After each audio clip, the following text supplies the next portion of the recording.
Chapter 66, Phantom Kill. After this silver-armored mountain beast fighter rushed out, before Shifeng could observe it, it had already thrown its incomparably heavy mountain-splitting axe. The axe flew like a rocket, reaching Shifeng in an instant. Everything happened too quickly, too suddenly. If it were an average player in this situation, their head would have parted with their body before they could even react. However, Shifeng was not an average player. He pulled out the abyssal blade with great speed, and the moment before the axe could hack at his neck, he parried this flying death axe. The collision between the giant axe and the long sword did not produce any sparks, only the sound of an explosion. Shifeng's entire person was sent flying back over 10 yards. Following which, the giant axe landed on the ground, deeply penetrating the earth. Its landing caused the earth to start shaking. It could be seen just how heavy this giant axe was. Moreover, the silver-armored mountain beast fighter who could simply throw this giant axe was even more terrifying. Such strength did not exceed the normal mountain beast fighters by just a level. After landing, Shifeng immediately used observing eyes on the new monster. Mountain Beast Warrior, Special Elite. Level 10. HP 3500/3500. Shifeng immediately understood the mountain beast warrior's strength after taking a look at these numbers. Without saying anything further, he turned tail and ran. What a joke. Directly battling against a level 10 special elite was literally suicide. When meeting a special elite in the Moonlight Forest, players didn't have to consider whether or not they could kill it, rather whether or not they could run away. The Mountain Beast Warrior was stronger than the Mountain Beast Fighter by more than a notch. Not only regarding strength, but its speed and flexibility were also greatly increased. It would not be easily toyed with like the Mountain Beast Fighters. If Shifeng did not use parry to defend against the axe, then, even if he had blocked the attack with the abyssal blade, he would still end up dead. The gap between their strength was just too huge. Although Shifeng wished to escape, the Mountain Beast Warrior had no plans let this intruder go. It used charge to rush at Shifeng, picking up its giant axe along the way. The way it picked up the weapon was as if it were picking up a leaf, effortless. Seeing that the Mountain Beast Warrior had used charge, Shifeng knew he could not shake it off. He turned his body around in mid-air, pointing his sword at the Mountain Beast Warrior. Abyssal Bind. Within an instant, the Mountain Beast Warrior who was swiftly rushing at Shifeng was restricted by pitch-black chains. It could not move even a muscle, only helplessly stare at Shifeng. Shifeng did not dare stay any longer. He activated Windwalk, leaving the campsite at high speed and fleeing into the stone forest. With the added speed from Windwalk, the Mountain Beast Warrior had no chance of catching up to him. About 20 seconds later, finally broke away from it. Shifeng turned his head around to take a look, discovering the Mountain Beast Warrior already turning around and heading back to its camp. Thereupon, Shifeng let out a breath of relief. If it had continued chasing, Shifeng's Windwalk would have timed out. His luck was truly rotten. There was actually a special elite inside the campsite. In his previous life, there were no monster camps that were guarded by a special elite.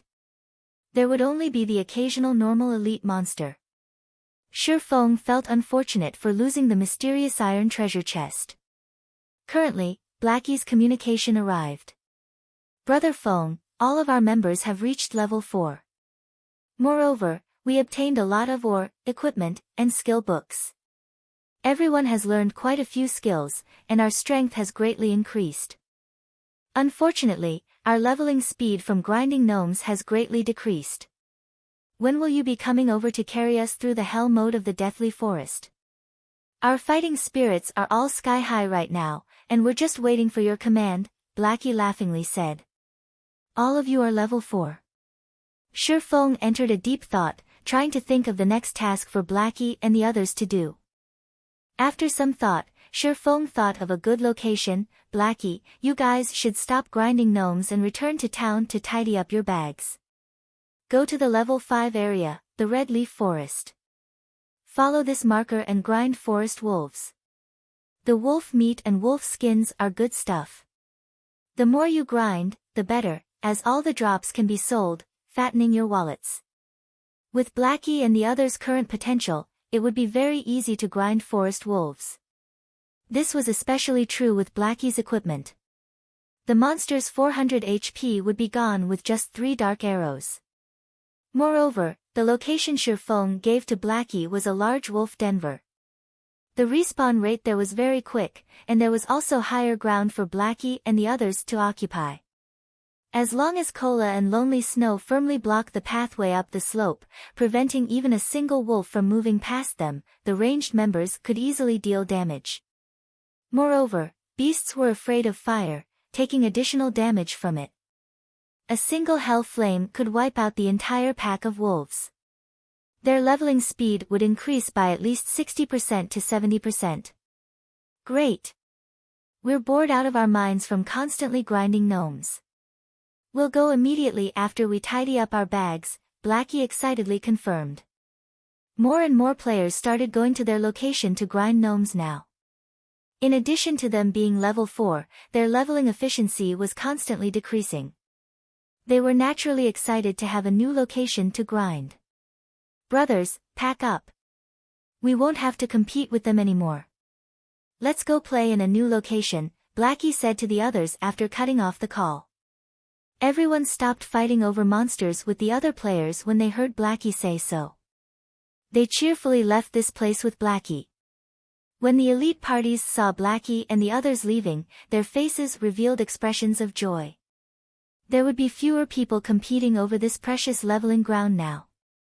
They inwardly sneered at the foolishness of Blackie's party. Currently, players filled the entirety of Dark Moon Valley. How could the leveling speed at the other locations be faster than here? Elsewhere, just when Shifeng was ready to look for other mountain beast fighters, he noticed a problem from the conversation with Blackie. It was definitely not possible for him to kill the mountain beast warrior by himself, but he could still escape. However, it was not necessary for him to kill the mountain beast warrior to obtain the mysterious iron treasure chest. As long as one person lured the mountain beast warrior, another person could go and open the treasure chest. Thinking up to this point, Shifeng looked at the abyssal blade with a faint smile. As expected, Phantom Kill was a very powerful skill. Following which, Shifeng once more returned to the mountain beast camp. He activated Phantom Kill, his doppelganger appearing before him. The doppelganger possessed all of Shifeng's skills. It was sufficient to hold off the mountain beast warrior for more than 20 seconds. With these 20 seconds, Shifeng could activate the treasure chest and take away all the items. Shifeng took out a speed scroll and polymorph scroll, giving them to the doppelganger. The polymorph scroll could polymorph monsters below level 15 into a sheep for 4 seconds. However, the effective duration on a special elite would be greatly decreased. Although, it was enough as long as it could disrupt the mountain beast warrior's charge. After activating the speed scroll, the doppelganger immediately went to the storehouse to lure the mountain beast warrior. As expected, the scene from before replayed itself, and the doppelganger used parry to block the flying death axe. It subsequently used charge at the doppelganger. The doppelganger immediately used the polymorph scroll, instantly turning the mountain beast warrior into a little white sheep. The mountain beast warrior reverted to its original form in less than a second. It then chased after the doppelganger, entering deep into the stone forest. The mountain beast warrior's speed was slightly faster than the doppelganger, but the doppelganger activated Windwalk, its speed and the distance between them increasing once more. A short distance away, Shifeng watched as the mountain beast warrior departed from the campsite. He let out a small chuckle, similarly activating Windwalk as he rushed into the storehouse. This time, there were no monsters present to interrupt him when he entered the storehouse. Shifeng first went up to the mysterious iron treasure chest. Opening it, the treasure chest needed time to be opened. 1 second. 2 seconds. The loading bar for the treasure chest was still going, causing Shifeng to become slightly nervous. The time his doppelganger could delay was limited. Aside from the mysterious iron treasure chest, there was still one more bronze treasure chest and 3 common treasure chests. Time was of the essence. As long as he opened a treasure chest now, it would not be possible to lure the tiger out of the mountain the next time around. After all, special elites possessed their own intelligence. Hurry, hurry, Shifeng impatiently looked at the loading bar. 10 seconds later, the mysterious iron treasure chest opened. At the same time, a wrathful roar came from the stone forest. It would seem that Shifeng's actions had been discovered.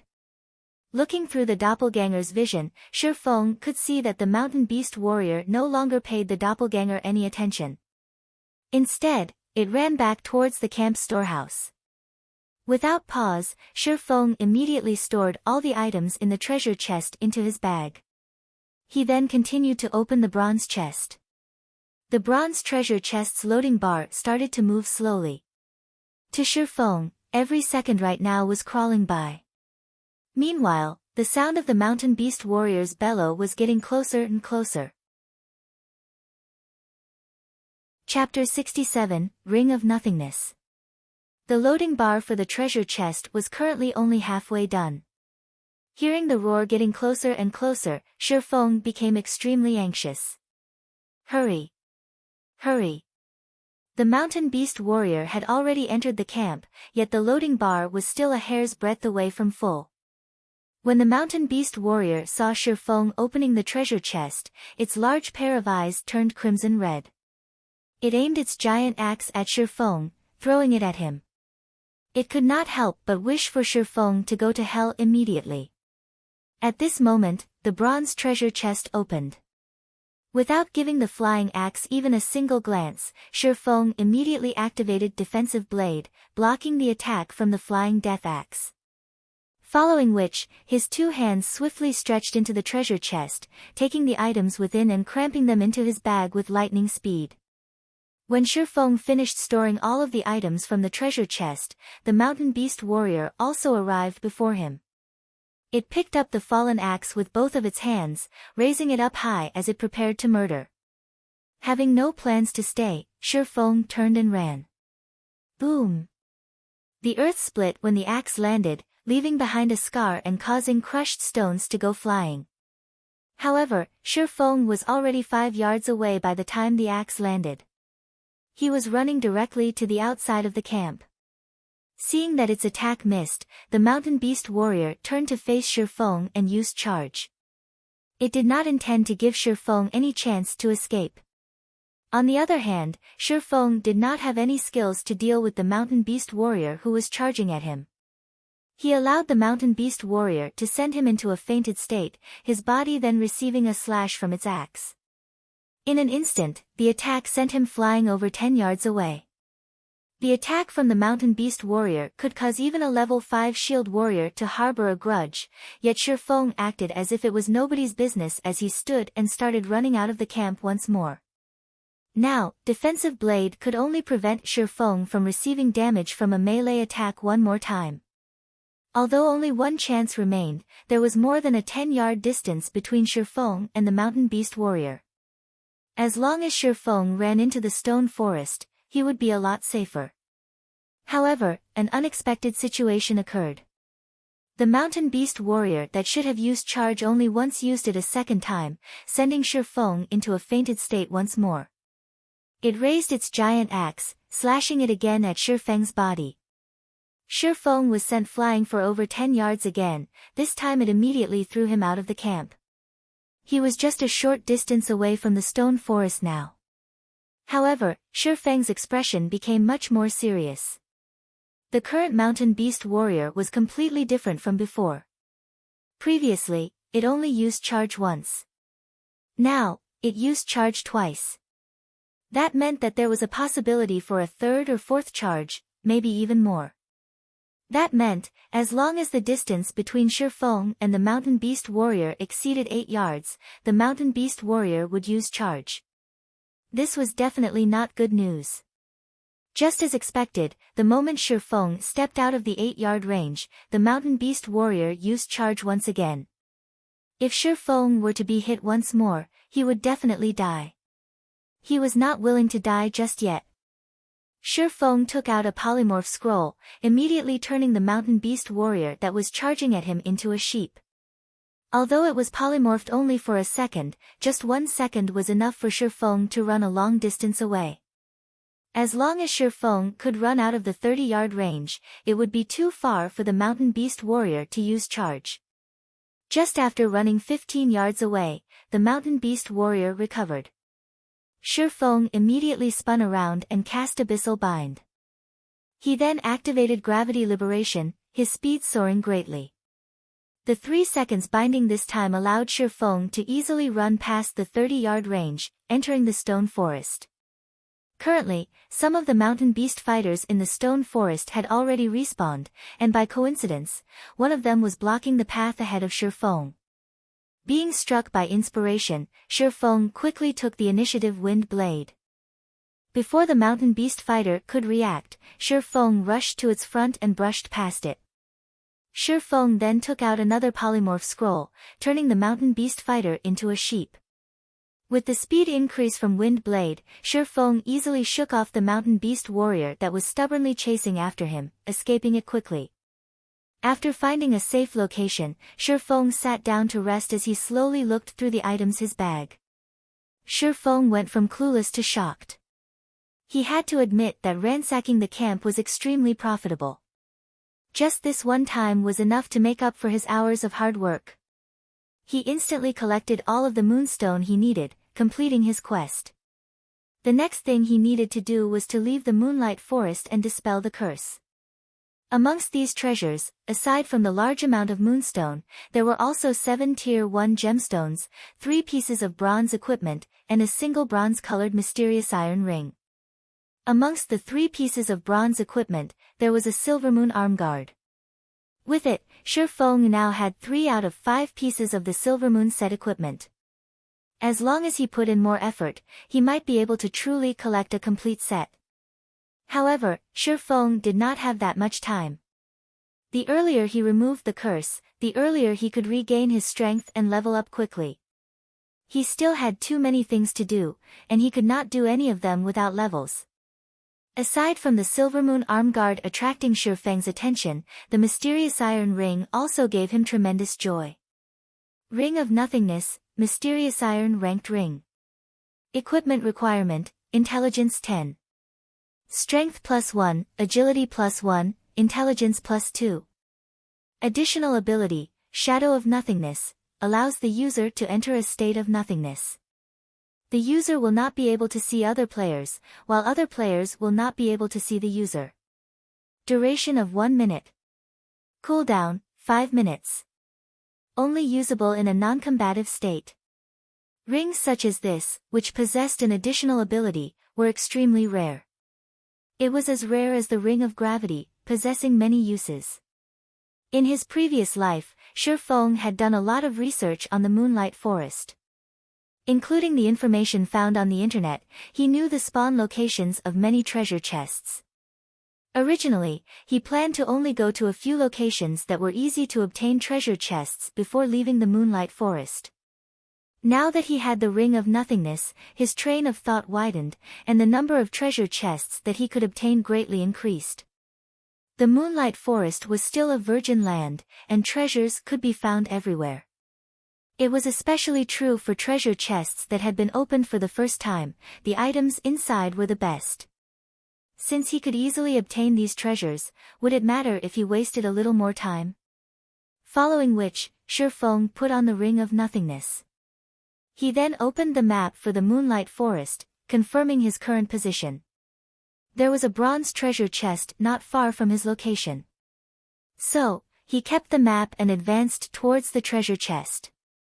After walking for over 10 minutes, he arrived at ruins of a shrine.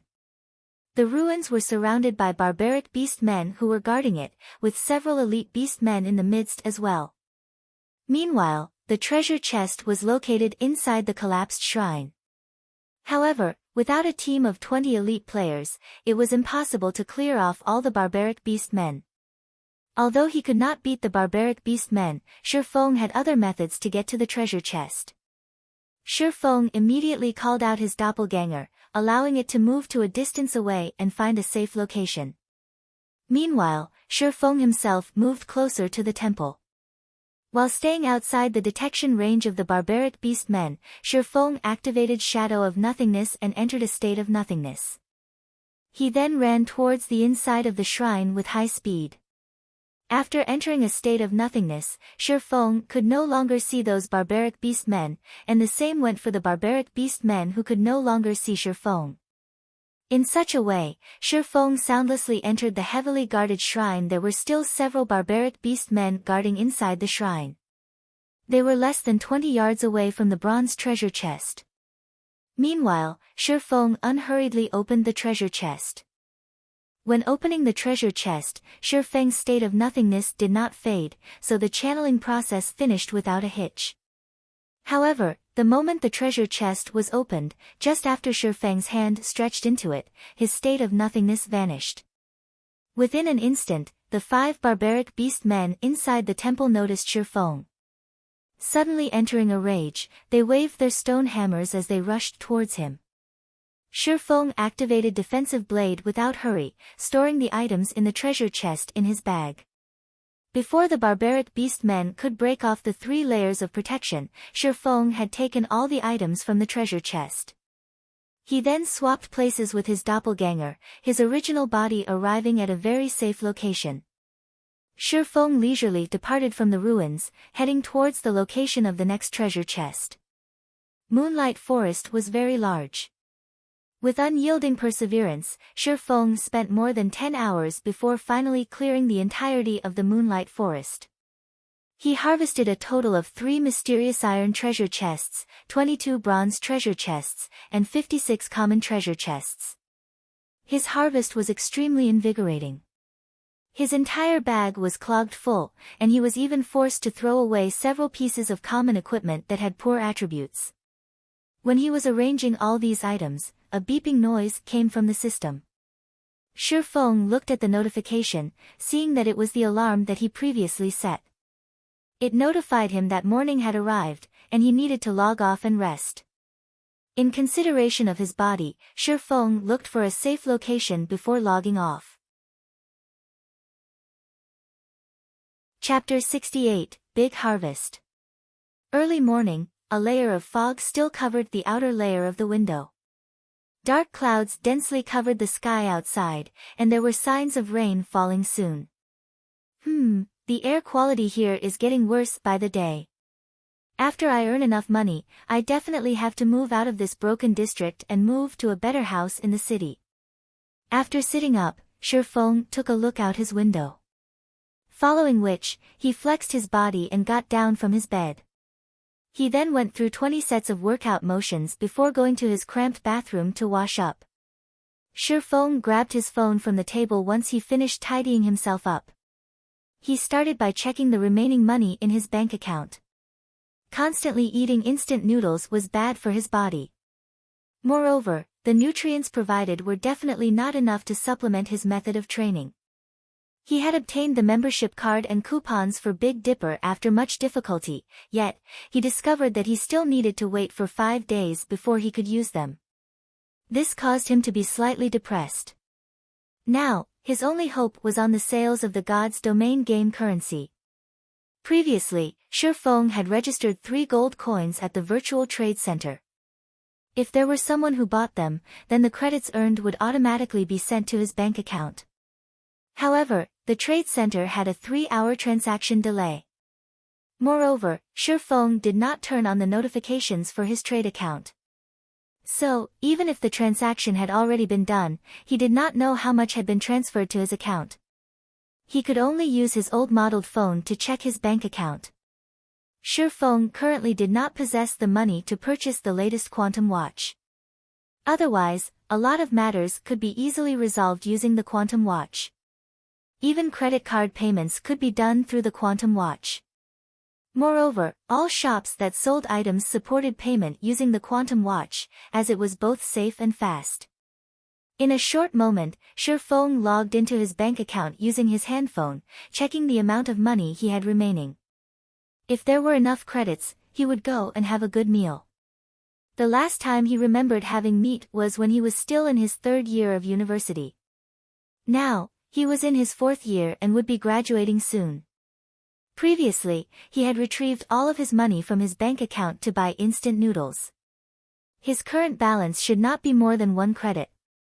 After selling for an entire night, there should be some people who would purchase some of his game currency. It was especially true for the guilds in White River City. Shifeng did not believe those guilds could amass funds that quickly.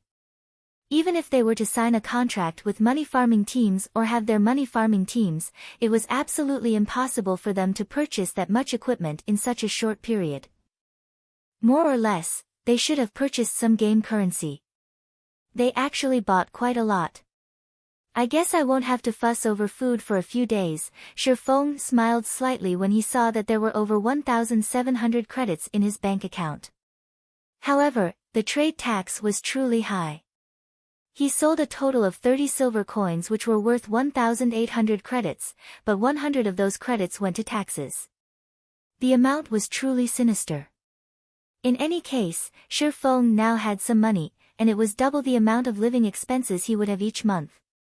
It was enough for him to eat properly for quite some time. If all 3 gold coins sold, then that would amount to 18,000 credits. Shifeng would then have the money to buy 2 virtual gaming helmets. The only worry he had right now was whether or not all 3 gold coins would sell. After some consideration, Shifeng decided that he definitely must make these guilds and players spend more money during this period. Otherwise, if they were to make business deals in the game, they would easily be able to solve their problem with money. At that time, they would not have to purchase game currency from the virtual trade center. Subsequently, Shifeng left his rented apartment. He made a trip to the bank, withdrawing all of his money. Now that he had some money, Shifeng went to the nutrition center and bought 3 bottles of C-rank nutrient fluids. They were enough to last him for up to 9 days. When the beautiful saleswoman saw that Shifeng had bought 3 bottles without even blinking, she could not help but have delightful thoughts. Taking the initiative, she asked, "Are you free this afternoon, handsome? How about we go to Yulan Square to have a drink?" My treat. Yulan Square was a nearby well-known romantic location, and many youths, both males and females, loved going there. Looking at the beautiful saleswoman's graceful body and lust-filled eyes, she was much better than the gorgeously dressed girls in his class. However, Shifeng only gave her a calm smile.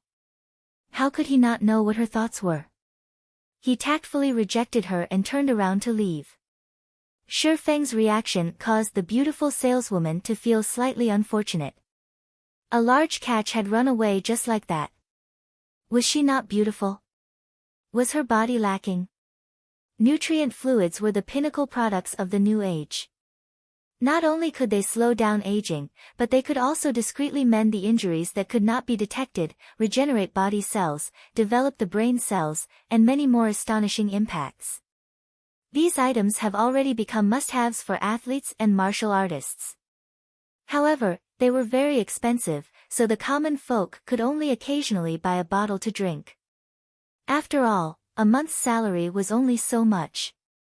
It was impossible for them to afford a bottle every 3 days. Only the wealthy were able to treat these nutrient fluids as drinks, constantly transforming their bodies. Hundreds of years ago, very rarely would the children of wealthy families be ugly. Females would normally be beauties, while males would normally be handsome men. However, with the nutrient fluids in this current age, beautiful women and handsome men could be commonly seen throughout the streets. A bottle of C-rank nutrient fluid cost 400 credits. A bottle of B-rank nutrient fluid cost 1,000 credits. A bottle of A-rank nutrient fluid cost 10,000 credits. As for the best S-rank nutrient fluids, those were items that could not be bought by common folk even if they wanted to. These nutrient fluids were only sold to the inner circles of society. In his previous life, Shifeng was fortunate enough to buy one because of his status as a core member of Shadow. The S-rank nutrient fluid was extremely expensive, costing 1,000,000 credits per bottle. However, its effects were similarly astonishing. A-rank nutrient fluids were far from being comparable to it. Although S-rank nutrient fluids were very expensive, there were plenty of wealthy people in the world. The ones who could afford to buy it would not trouble themselves over such an amount of money. After all, who wouldn't want to trade money for their own youth? It was truly hard to imagine. The dream of humanity hundreds of years ago had now become a reality. The body was a needed asset to make a revolution. If Shi Feng wanted to improve his skills in God's domain and stand at the very top of the game, then a strong body and nimble mind were indispensable. Hence, Shi Feng would not make the same mistake in this aspect as he did in his previous life. Following which, Shi Feng went to a gourmet restaurant. He spent 100 credits purchasing 2 sets of nutrient set meals. One was for him to eat right now and another as takeaway for his lunch. After eating, Shi Feng made a trip to a normal workout center. After spending 60 credits, he trained for 4 hours before returning home. In the evening, around 7 p.m., Shi Feng drank a bottle of nutrient fluid and laid on the bed. He activated the gaming helmet and connected to God's domain. After logging in, Shi Feng started arranging the items he obtained. When he was done arranging the items, Shi Feng started feeling emotional. It was no wonder the Moonlight Forest was a land of treasures. Just the various Tier 1 gemstones he obtained alone amounted to over 300 pieces. There were also tens of skill books, dozens of pieces of bronze equipment, 5 pieces of mysterious iron equipment, over 50 card sets, more than 20 recipes for lifestyle jobs, over 30 Tier 1 magic scrolls, and 4 Tier 2 magic scrolls. The magic scrolls from treasure chests were much better than those sold in the magic shop. This was because the various scrolls in the magic shop did not even reach the standard of Tier 1. Meanwhile, Tier 2 magic scrolls were much more precious. Every piece would have a great purpose, and there would be nobody willing to sell it as for the thing that brought Shi Feng the most joy. He finished collecting the Silvermoon set equipment. In addition, he also collected a complete set of Black Blood set equipment meant for shield warriors and guardian knights. The Black Blood set equipment's value far exceeded that of the Silvermoon set equipment. It was one of the best set equipment for shield warriors and guardian knights that were below level 10. If Kola were to equip this set at level 6 or level 7, then Hell Mode dungeons below level 10 would no longer be a problem. With so many good items, Shi Feng already had a solid base for forming a 20-man team. The only concerns remaining would be recruiting members and their skills.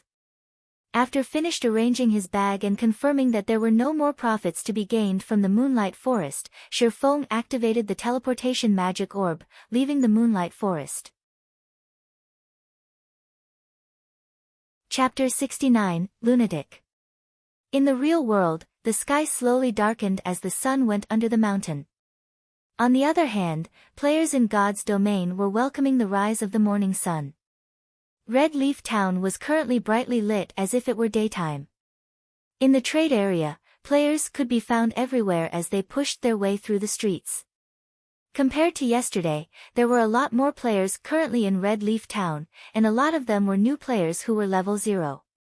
After being officially active for 2 days, many people started to notice the difference between God's domain and other virtual reality games.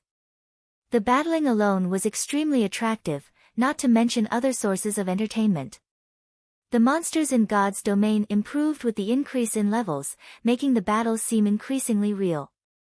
It was no longer the usual simple bouts where players and monsters would take turns fighting each other. The battles in God's domain were more similar to the fighting competitions in real life. This was the age where the world's entire population would exercise. In the real world, people had already reached a level of obsession in regards to fighting competitions, making such competitions extremely popular. Everyone wished for a battle in which they could fight to their heart's content, and even more so when exchanging blows with an expert. They wanted to chase after the intense feeling of excitement that made one's blood boil. It was an addicting feeling that was impossible to give up. Meanwhile, God's domain had all of this, and there were no dangers to a person's life. Moreover, God's domain contained great adventures that were both fascinating and thrilling. There were also countless unknowns waiting to be discovered and explored. Time in the game was also double that of real life. Many players wished they could stay inside God's domain for the rest of their lives, living their second life within the game. It was also because of this reason that many players were attracted to God's domain. Many virtual gaming companies, after seeing this irreversible situation, declared bankruptcy, one after another, as they prepared to invest in God's domain. Such a situation also caused some unwilling veteran gamers to enter God's domain, greatly increasing the number of players. Just after returning to Red Leaf Town, Shifeng received a bunch of system notifications. Almost all of them were sales notifications from the auction house. Within an instant, the money Shifeng possessed increased to over 500 silver coins or 5 gold coins. Shifeng still remembered having recently registering 3 gold coins at the virtual trade center. After less than a day's worth of effort, he now possessed an additional 5 gold coins. Those guilds obtained all this money after much difficulty, yet, they all contributed to him in the end. Currently, there might not be another player in White River City who was wealthier than he was. The guild leaders of first-rate guilds were no exception. However, this was only the tip of the iceberg. The real money-making moment was just starting. Shifeng first stored all the items that were in his bag into his warehouse. He was not planning on selling them but instead, kept them for future use. After all, items such as gemstones and skill books were hard currencies, their prices would never depreciate. On the contrary, it was equipment that would depreciate along with the increase in player levels. Soon afterward, Shifeng started doing his old business again. Nighttime was the best period for doing business. Seeing that the sun was soon to rise, Shifeng set aside his quest for now and set up a street stall, purchasing stones, magic essences, heart stones, and card sets. Due to previous similar occurrences, many players would deliberately stay here and await Shifeng's arrival. Now, just a casual shout from Shifeng was enough to cause a crowd of players to come running towards him. In such a way, Shifeng bought materials while listening to the conversations of players nearby. The Assassins' Alliance has obtained great glory this time. They completed the insurrection of the Little Fishmen quest and earned a lot of guild reputation. It won't be long before the Assassins' Alliance will become a level 2 guild. What's the big deal? I've heard that a major event occurred in the capital city. The guild leader of a first-rate guild, Star River Federation, completed a major quest and has already become a first-class citizen. Just a little more and he will become part of the nobility. When he obtains the status of a noble, what would a little guild reputation matter? After becoming a noble, he could go to the army camp and city hall to ask for guild quests. Star River Federation could catch up and surpass the Assassins' Alliance at any time. Including the various privileges available to nobles, their accumulated advantage is huge. Just the current Star River Federation was enough to suppress Ouroboros. When the fight for the capital city begins, the city would most likely fall into the hands of the Star River Federation. Those are just small matters. Now, the most popular matter would have to be the showdown between that Black Flame Forger and Hammer Trading. Who doesn't know about that? Right now, there is most likely not a single person in the White River City area that doesn't know of it. However, I never truly imagined that the victor would be so quickly determined. Even further, I never thought that the final winner would be Hammer Trading. Hee, thankfully I was quick-witted and borrowed some money to buy a glimmer chest plate. Many people are currently buying them at high prices. I could easily earn 3 silver coins as long as I resell the one I have. Exactly. Regardless of attributes or design, the glimmer chestplate is way better, so its cost must be extremely high. It only sold for such a low price because of the competition with Hammer Trading. Black Flame must have lost that battle after constantly losing money.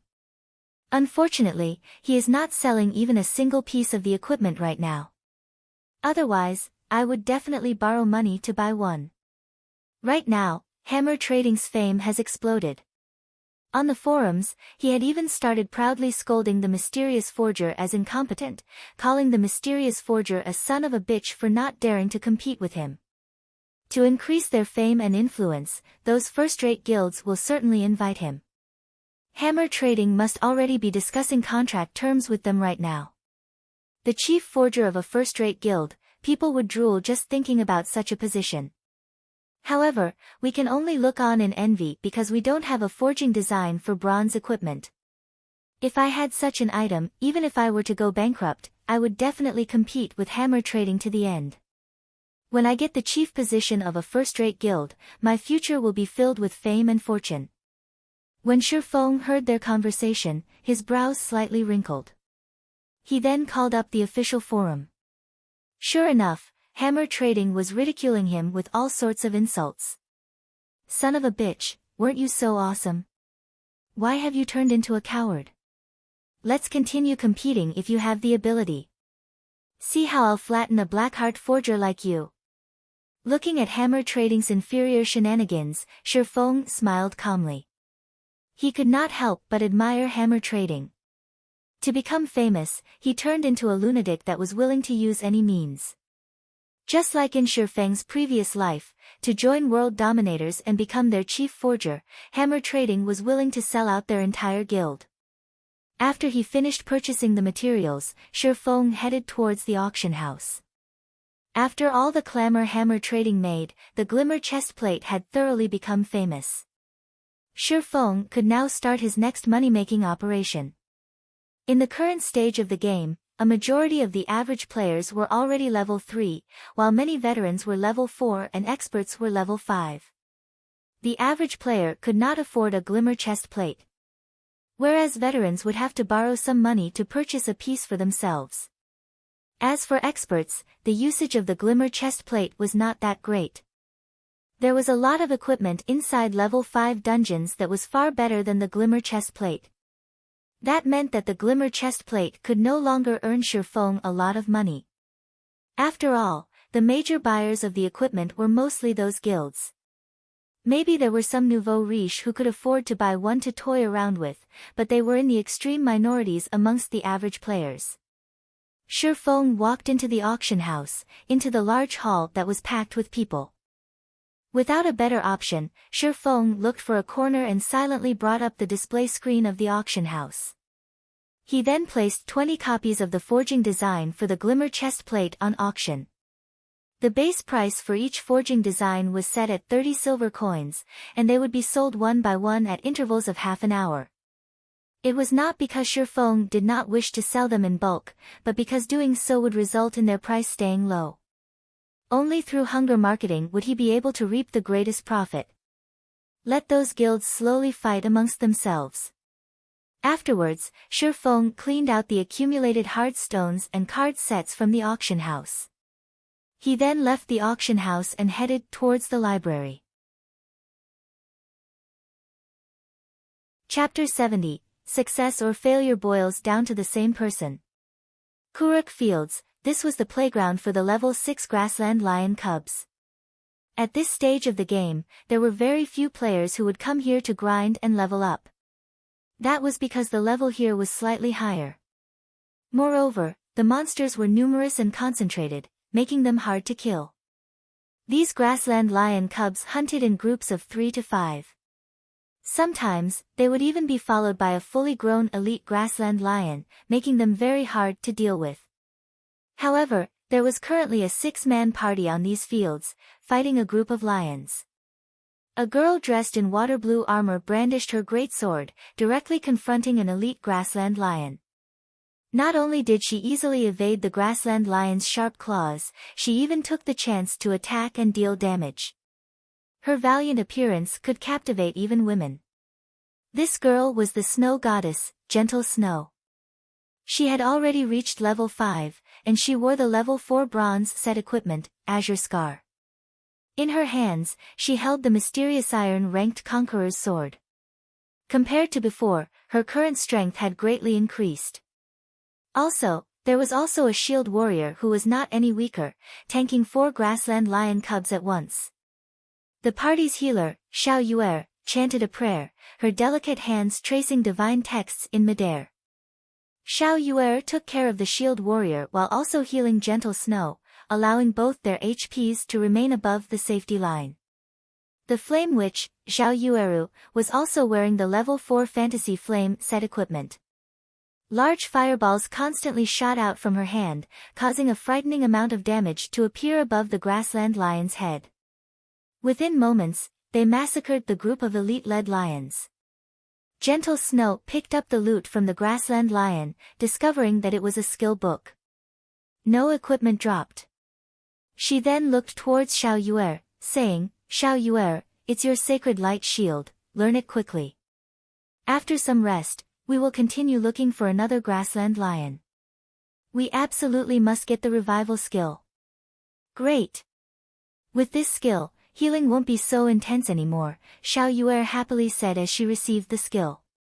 Currently resting, Xiao Yueru suddenly asked in a curious tone, "Snow, that hammer trading has already garnered a huge amount of fame. We should at least send a person to recruit him. We can still increase our guild's fame if we're successful. Moreover, his forging skills are not bad. It would be unfortunate if we were to let some other guild snatch him away." No need. It won't be long before level 3 bronze equipment is of little value. He only knows how to forge level 3 bronze equipment and doesn't possess any forging designs for higher level equipment. Why should we spend a large sum of money fighting over him? We would just lose out on earning a little money. Moreover, we don't even know when our guild would be able to obtain a forging design for high-leveled bronze equipment. What would we need him for? Gentle Snow shook her head. She held no particular interests towards a person like hammer trading. Instead, she said, "On the contrary, I'm more interested in the Black Flame Forger, especially the forger's actions. I cannot see through his intentions. If he wanted to attract the attention of first-rate guilds and stand out, then he has no reason to hide his name. There would be plenty of large guilds contacting him. However, he has hidden his name, preventing anybody from contacting him. That means that he does not wish for others to know of his identity. Yet, he still competed with hammer trading, lowering the price for his equipment and letting everyone know of him once more. Now that he has entered our eyes, at the most heated moment, he suddenly withdraws from the competition and fades out of our sight once more. He has continuously brought us 3 different kinds of forged equipment. Being able to obtain that many forging designs for bronze equipment shows that he has great strength. Yet, why would he suddenly withdraw? What is this Black Flame Forger's goal? Or did he withdraw because he already achieved his goal? Until now, I still don't know what that Black Flame Forger is trying to do. He is filled with mystery in all aspects. Snow, how about I have someone research this forger? Hearing you say so, even I want to see what kind of person he is." After hearing Gentle Snow's analysis, realization struck Xiao Yueru. She suddenly grew an interest towards this Black Flame Forger. She also felt this person was not simple. Her interest towards the Black Flame Forger's identity overflowed. Just the thought of being able to expose this person's identity made her feel slightly excited. Meanwhile, inside an intermediate forging room on the 2nd floor of the Forging Association. "Everyone, how goes your consideration?" Hammer Trading sat cross-legged, casually asking as he looked at the representatives of the first-rate guilds with narrowed eyes. However, the conditions set out by Hammer Trading caused these first-rate guilds to go silent. Hammer Trading's conditions were too harsh. Just the villa he wanted in the city he lived in and the annual salary of 5 million credits would cause these guilds to take a step back, not to mention that he wanted all resources to be prioritized to him.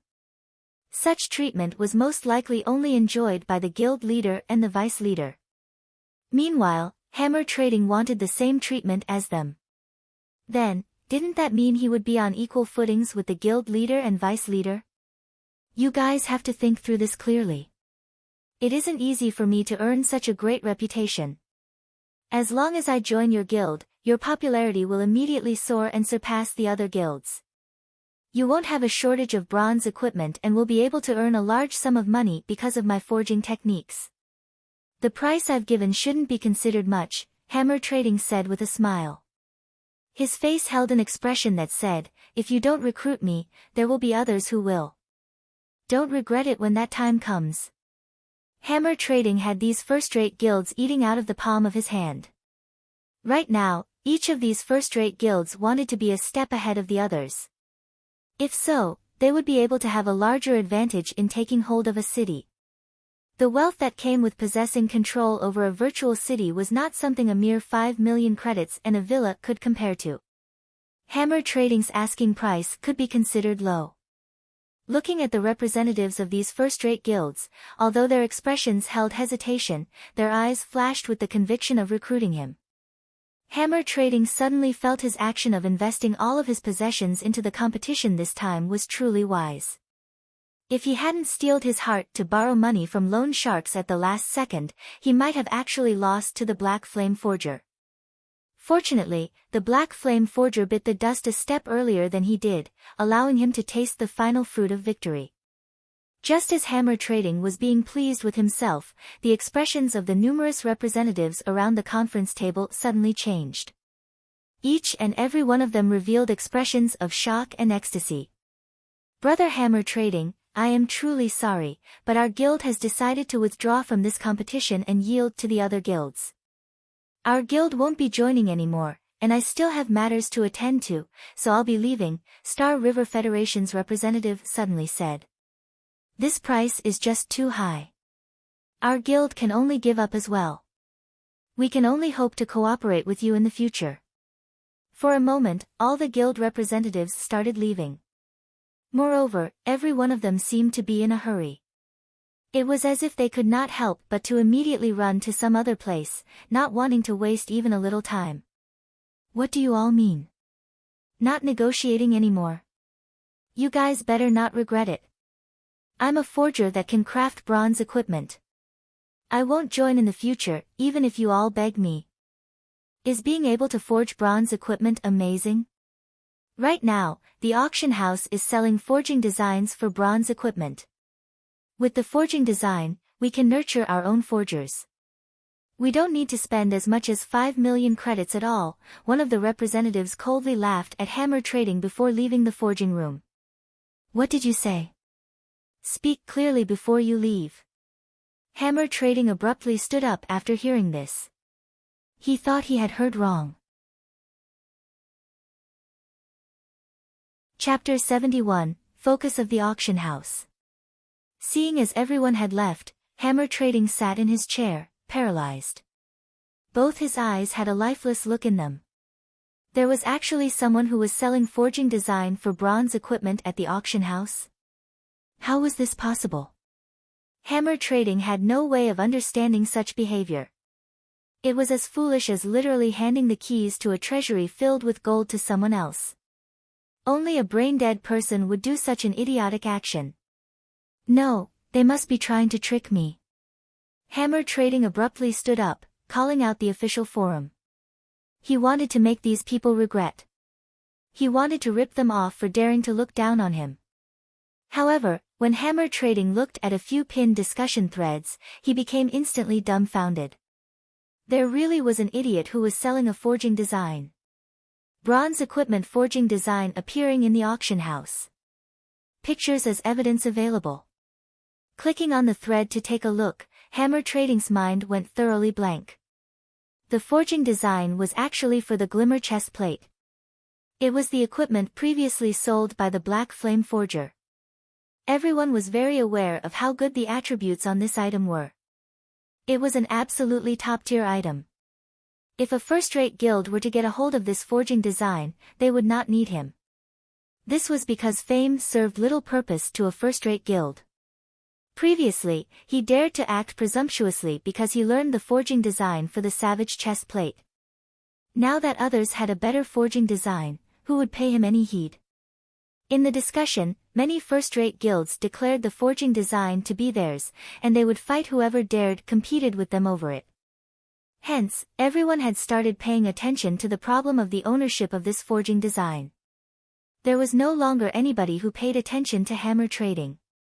Instead, each and every one of them was joyful over his misfortune, making fun of his end. This incident led everyone to admire the mysterious player who was selling the forging design. This mysterious player's means were extremely great, and people could not help but praise him. There was practically no blood seen when he killed. He only used a piece of paper to cause Hammer Trading, the rising star that received the envy and admiration of tens of thousands, to fall from his heavenly altar, tumbling down into the bottomless abyss and never being able to climb back up. Hammer Trading already bore a bitter hatred towards this player who sold the forging design. Just when his life of luxury was within his reach, it was all destroyed. Moreover, it was destroyed by a person who was brain dead. Fear not a godlike rival, but fear a pig-like ally. Now, that saying needed an additional verse, and fear more a foolish passerby. Hammer Trading's eyes had currently turned crimson, his face extremely ashen. His expression alone was enough to devour a person. Not good. I definitely must buy it no matter the price. As long as I buy it, I can get back all the advantages. At that time, not only will I have the Savage chest plate, but I will also have the Glimmer chest plate. When that time comes, those first-rate guilds will have to prostrate and beg before me. Hammer Trading's current expression was just like a gambler who lost badly. He placed all of his hopes on buying out the Glimmer chestplate forging design. Thinking up to this point, Hammer Trading was no longer able to hold himself back as he swiftly rushed towards the auction house. However, it was not just Hammer Trading who was rushing towards the auction house. There were also the upper echelons of various guilds of various towns under the influence of White River City. All of them wanted to purchase the forging design. After all, everyone knew how powerful the Glimmer chestplate was. Owning the forging design was the equivalent of owning a mountain of gold. This incident caused an uproar at the auction houses of the various towns in White River City.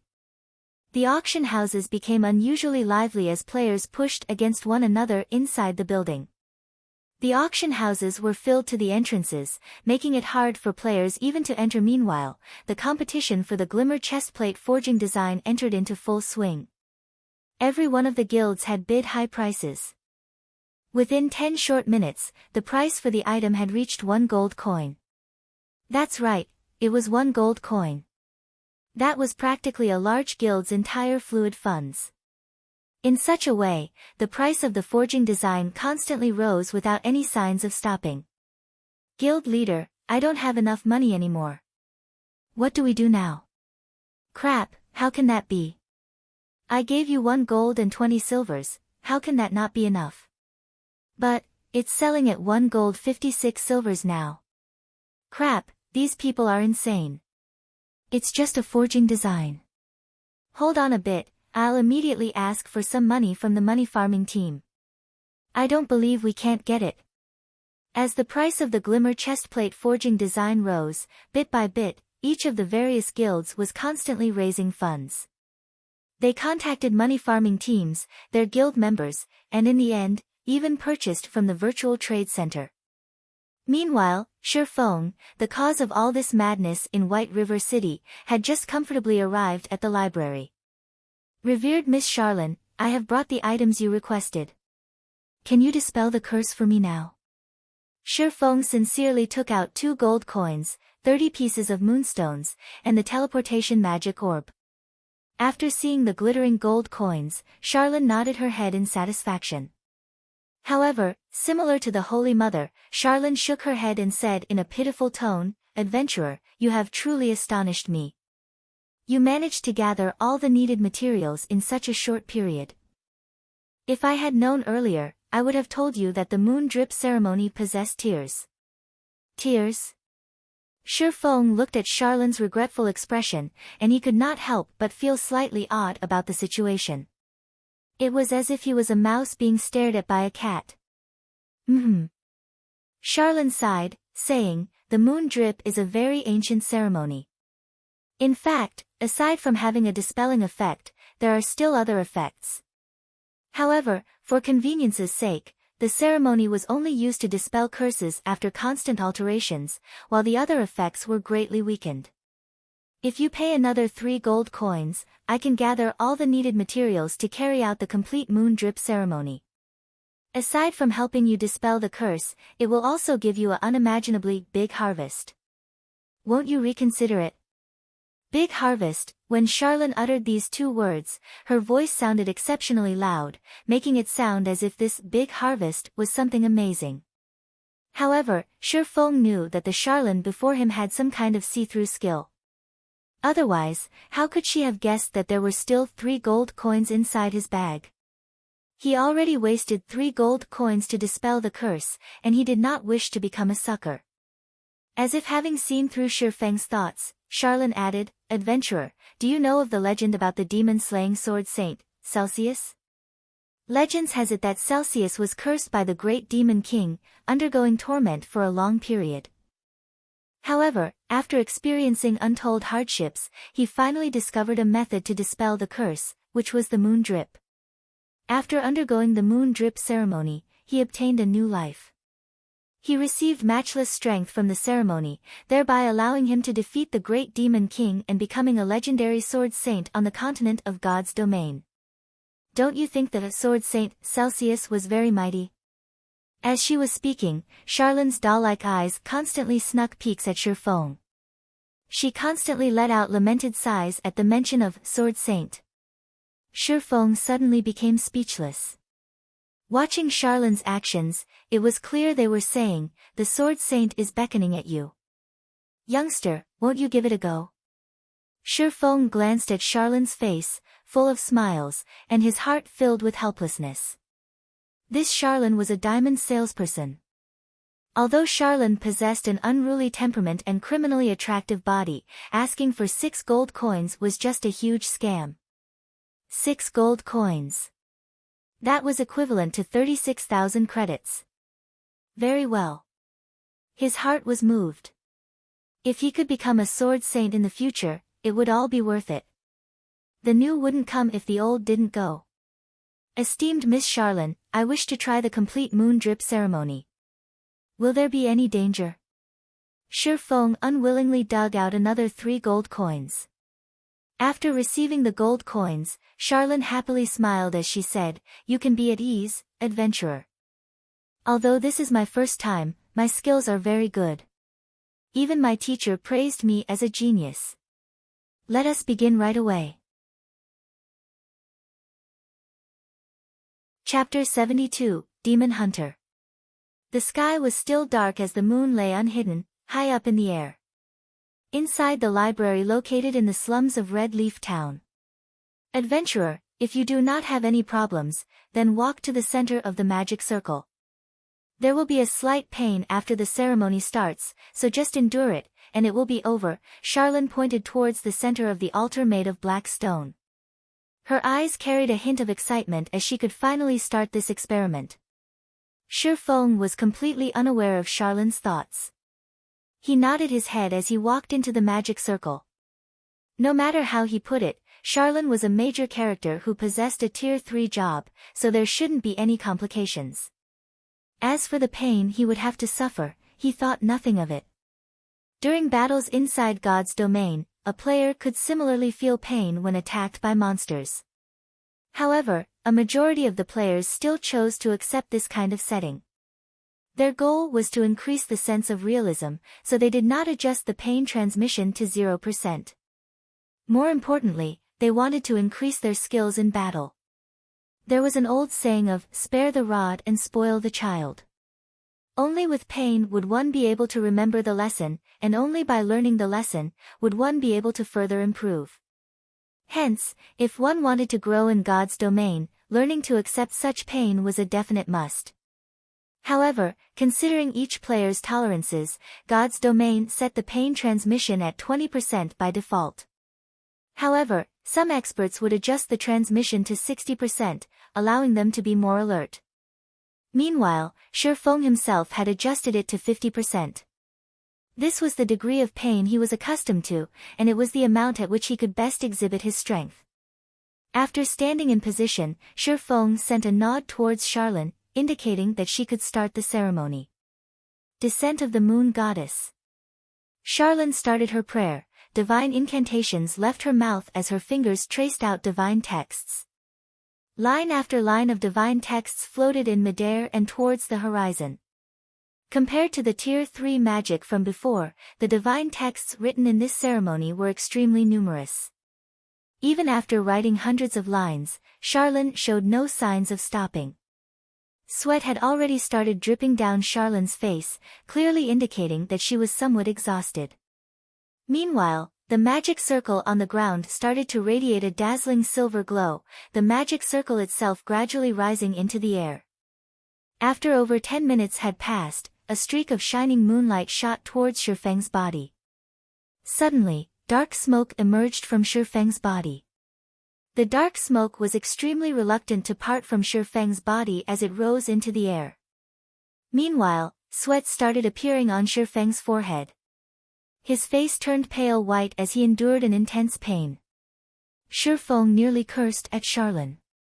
This was definitely not at the level of just a slight pain, but it was very, very painful. It was as if his limbs were being torn from his body. If he had not already played God's domain for 10 years, having long since become accustomed to pain, he might be wailing like a ghost and howling like a wolf right now. After persistently being lit by the moonlight for several minutes, the black smoke finally departed from Shifeng's body. However, it did not just simply fade away. Instead, it formed into a dark shadow that was a carbon copy of Shifeng.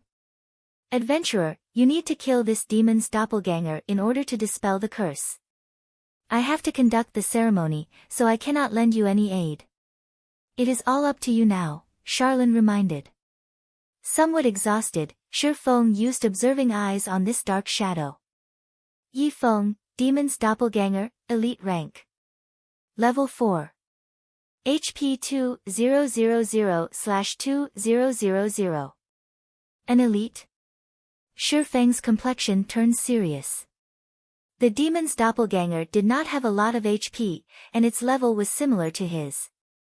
If this doppelganger did not possess any powerful skills, then dealing with it would not be a huge problem. However, that probability was slim. Wretched moon drip. Despicable human. Did you think that by using the complete moon drip to weaken my strength, you would be able to defeat me? I'll let you know the reason why lowly humans like you will never win against us powerful demons. The demon's doppelganger had an enraged expression as it pulled out a black longsword, slashing it at Shifeng in the blink of an eye. The doppelganger arrived before Shifeng. A faint black ray followed as it waved its longsword. Within an instant, that single black ray turned into 4 streaks, all of them threatening to dice Shifeng into blocks of meat. Extraordinary condition. Shifeng was greatly shocked when seeing such an action. This speed far exceeded that of a normal elite. Immediately, Shifeng used parry. Dang, dang, dang. Shifeng retreated several steps before he stabilized his body. If not for the complete moon drip, this demon's doppelganger might not have been just an elite, but a special elite. Die. Despite having the upper hand, the demon's doppelganger did not give Shifeng any chances. It used Shifeng's chop, its sword pierced towards Shifeng's heart. Shifeng immediately activated Windwalk, his body abruptly dodging to a side as he distanced himself from the demon's doppelganger. After missing its attack, the doppelganger turned its head, using Windwalk as well to chase after Shifeng. Regarding strength, speed, and HP, the demon's doppelganger held most of the advantage. Moreover, the doppelganger also possessed the same skills as Shifeng. It was an extremely unfavorable situation for Shifeng. Seeing that it was about to catch up to Shifeng, the demon's doppelganger revealed a ruthless smile, saying, I know whatever you know. Moreover, my strength is greater than yours. You have no chance to defeat me, so be good and wait for death. This is your fate. Then, do you know this move? Shifeng revealed a faint smile. 9 sword phantoms appeared beside him, and with a crashing sound, all 9 of them shot towards the demon's doppelganger. Although the doppelganger could block a majority of the attacks, a few phantoms of the abyssal blades still managed to pierce its body. Every attack from the phantoms dealt over -30 damage to the doppelganger. Despicable human, you are just relying on your weapon's strength. I'll let you know that all your efforts will be in vain. Saying so, the doppelganger rushed to Shi Feng's front and used Thundering Flash. The moment the sword lights came, Shi Feng calmly smiled as he took out 2 scrolls from his bag. One of them was a speed scroll, while the other was a polymorph scroll. Within an instant, Shi Feng's speed abruptly increased, dodging to a side and avoiding the strikes from Thundering Flash. At the same time, he turned the demon's doppelganger into a sheep. After turning it into a sheep, Shi Feng immediately slashed at it with his sword. Thundering Flash. Unable to dodge, the demon's doppelganger received all 3 sword lights. As a result, Shi Feng's level 5 Thundering Strike caused 3 terrifying damages of -112, -135, -163. The demon's doppelganger was greatly enraged as it activated Defensive Blade. With its attack range greatly increased, it immediately slashed its sword down at Shi Feng. This human was just too despicable. He actually used an unsightly method such as turning it into a sheep. Hee, and here I wondered how strong a demon would be. You clearly have a body that's stronger than mine, yet, you are still using the same skills as I do. I guess your standards are just at this level, Shi Feng mocked as he dodged the incoming attack. You are courting death. A single sentence from Shi Feng nearly caused the demon's doppelganger to faint from anger. It sent a double chop at Shi Feng's neck. Shi Feng pointed the abyssal blade at the demon's doppelganger, and within an instant, 9 pitch-black chains appeared and bound it, restricting it for 3 seconds. Phantom kill. Simultaneously, both the original and doppelganger activated Defensive Blade, and both started an onslaught on the demon's doppelganger. Thundering Flash, Chop, Earth Splitter, Double Chop, and many more skills struck the demon's doppelganger. In addition to the continuous attacks from the 9 dragons slash, the demon's doppelganger's HP madly decreased, dropping down to 10% within a moment. So what if you have a strong physique? So what if you know all of my skills? So what if you are a demon? Shi Feng demanded. He pierced the chest of the demon's doppelganger. Meanwhile, the demon's doppelganger could only grit its teeth, grimacing in pain, its fury burned within it. The moment the bindings restricting it were released, it would be able to properly deal with Shi Feng.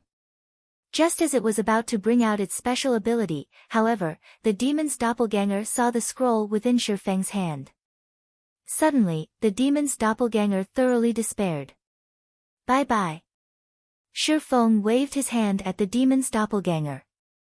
He knew that the demon's doppelganger was about to show its hand, so he had activated the Tier 1 magic scroll within his hand. Thunder Bombardment. This Tier 1 magic scroll was capable of dealing -500 damage to a single enemy that was below level 20. It was more than enough to deal with the demon's doppelganger that currently had less than 200 HP. Suddenly, a green thunder struck down from the sky above. It caused -500 damage to the demon's doppelganger, instantly transforming it into dark smoke, and it vanished. It also left behind a piece of dark gray-colored equipment. System, Quest, Moon Drip, completed. Rewarding 10,000 EXP, and Demon Hunter, title. Reputation in Star Moon Kingdom +5, Reputation in White River City +20, Reputation in Red Leaf Town +100. System, Reputation in Red Leaf Town has reached 50 points. Upgrading to Red Leaf Town First Class Citizen. System, Reputation in Red Leaf Town has reached 100 points. Upgrading to Red Leaf Town Third Class Noble. Chapter 73, Demon Mask. Shi Feng was slightly shocked at seeing the series of notifications. 10,000 EXP was not considered much to a level 4 player like himself. It only raised him to 27% of level 4, and there was still quite a distance away before he became level 5. On the contrary, it was the other rewards that caused his eyes to shine. Just by killing an extremely foolish elite demon, he was able to obtain an ample amount of reputation as payback. Shifeng truly did not dare imagine it was real. Reputation was extremely precious within God's domain. There were very few quests that could raise a player's reputation, and even those quests would only increase a minuscule amount. As long as a player's reputation was sufficiently high, they would be able to receive high-level quests that were normally unavailable. Players would also be able to purchase items that were not normally for sale, such as bronze equipment, special potions, and so on. At the same time, there would be discounts when purchasing items, and NPCs would have a favorable impression of you. All in all, there were many benefits brought about by reputation. After a player's reputation reached a certain degree, they could also become a noble. In God's domain, nobles were considered amongst the privileged class, and they enjoyed plenty of benefits. Being a noble was also a symbol of status. If a commoner were to anger a noble, the consequences would be severe. A light offense would result in imprisonment, while a heavy offense would result in execution. Hence, players did not dare offend nobles. So much so, that even if a noble were to beat up a commoner inside a safe zone, the guards would pay no heed to the commotion. This was the gap between statuses. This was also the reason Shifeng was so shocked. Now that he possessed the title of noble in Red Leaf Town, he would be able to do things with much more convenience in the future. Shifeng then thought of several high-level quests that only nobles could accept. What function does this Demon Hunter title have? Shifeng called out the system interface, taking a look at the information about the Demon Hunter title. Demon Hunter. A brave warrior and an exorcist of demons who is revered by others. Wherever you go, you will possess a status equal to a noble.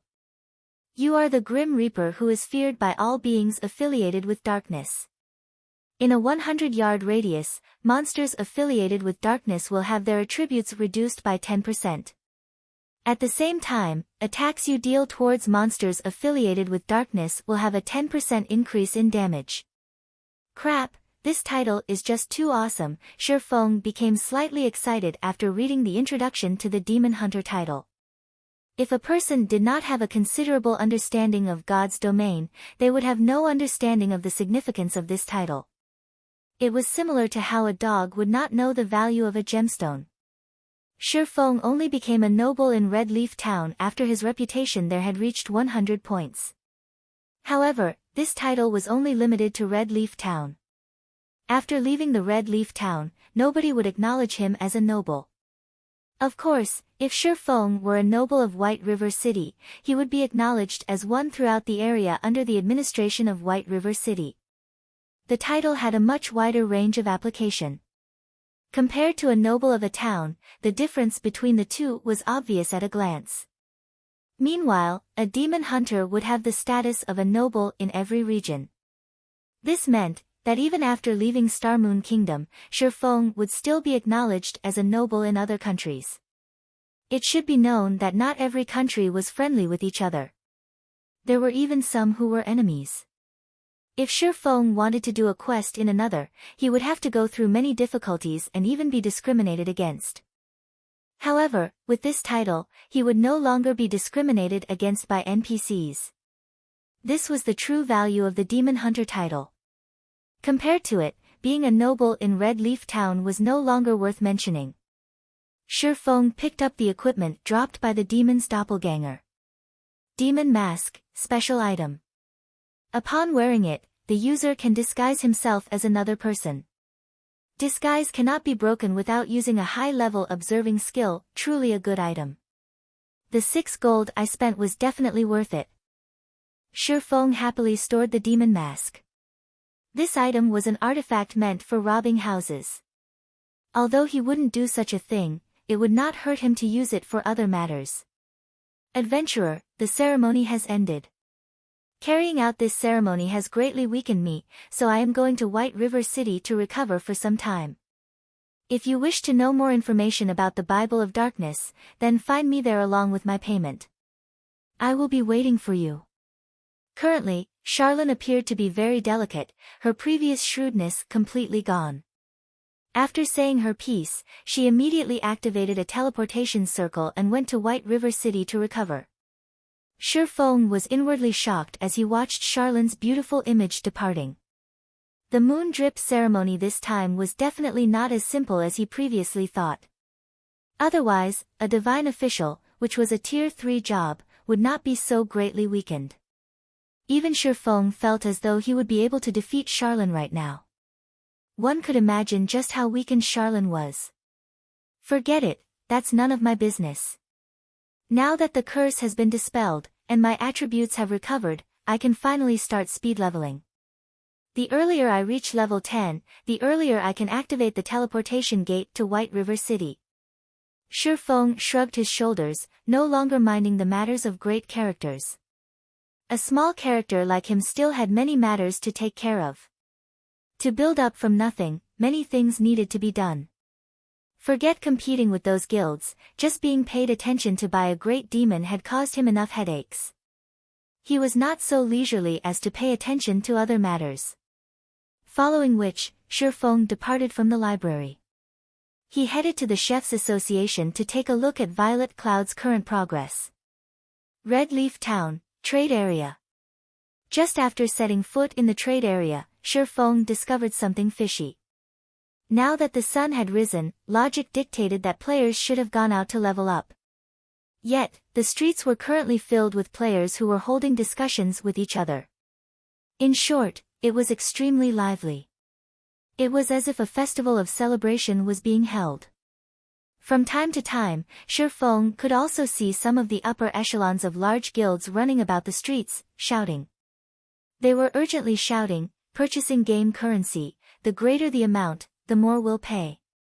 If it were any other time, Feng would not think much of it. However, the street was currently filled with various players purchasing game currency. Now, that was something abnormal. What happened? The big shots from guilds were actually loosely buying game currency from average players. According to reason, these guilds would have their own money farming teams or a signed contract with money farming specialists. In such a way, they would be able to obtain a lot of game currency. However, their current actions meant the game currency supplied by the money farming teams was insufficient. Originally, Feng was still fretting over the problem of how he would get these guilds to spend their money. Now, however, it would seem that he had done something unnecessary. With a wave of his finger, Feng called out the virtual trade center. He wanted to investigate the current trade conditions. Hell, what sort of situation is this? All of it is sold out already. Feng discovered that the remaining 2 gold 70 silver he registered had all sold out. Now, over 15,000 credits were being transferred to his bank account. Consequently, Feng then took a look at the sales condition of other gods' domain game currency. Currently, the highest price for 1 silver coin had reached 72 credits, while a majority of the people were buying them at 68 credits. The current price had increased by no small margin. Just as Feng was rejoicing over having sold all of his gold coins, a cursing voice came from behind him, breaking his good mood. Boss, this bastard's the one. The day before yesterday, I saw him casually taking out 10 silver coins. He must definitely be rich. Now that our guild is in such a need of money, if we don't make this brat bleed a little, there will be no justice for me being locked up for so long, Drifting Blood said with a cold smile as he pointed towards Feng, a group of players following behind him. Brat, you were the one who had attacked my brother. Looking towards Feng, the person referred to as boss snorted as he asked. Feng turned around, his brows wrinkling after taking a look. The person referred to as boss was comparable in size to Cola. He had a fierce-looking face, and he seemed to be around 30 years of age. In Feng's previous life, he once crossed paths with this person. Similarly, a swordsman, the person was named Ironsword Lion. He was one of the finest experts in martial union, and his strength was extremely powerful. During those days, their 2 guilds had fought over monsters on several occasions, and Ironsword Lion killed Flaming Tiger twice throughout those confrontations. Ironsword Lion caused Feng's party major losses, and they had no choice but to flee in dejection. Even Stabbing Heart of Assassins Alliance suffered defeat at the hands of Ironsword Lion. From then on, Ironsword Lion's name was widely spread, allowing martial union to rise to a third-rate guild. Shi Feng intended to say something, but he was interrupted by Ironsword Lion. Ironsword Lion looked at Shi Feng's scrawny body. Although the equipment on Shi Feng was of good quality, Shi Feng himself did not possess the air of an expert, and furthermore, he did not possess a guild emblem. Ironsword Lion determined that Shi Feng was just a leisure player and that he must have bought some equipment just to show off. Immediately, Ironsword Lion proudly said, "Little brother, since you've beat my underling, pay up 20 silver coins, and this matter will be over. Otherwise, don't blame my sword for being merciless." Chapter 74, Ironsword Lion. It would be a miracle not to attract attention, getting involved in a robbery in the middle of the bustling trade area. As expected, just after Ironsword Lion finished speaking, a crowd of players surrounded them to get in on the fun. "Huh, isn't that Ironsword Lion from Martial Union? Is he awesome or something? You don't say. Why don't you look at his level and equipment? He's one of the rare few level 5 experts, and he is wearing at least 6 pieces of bronze equipment.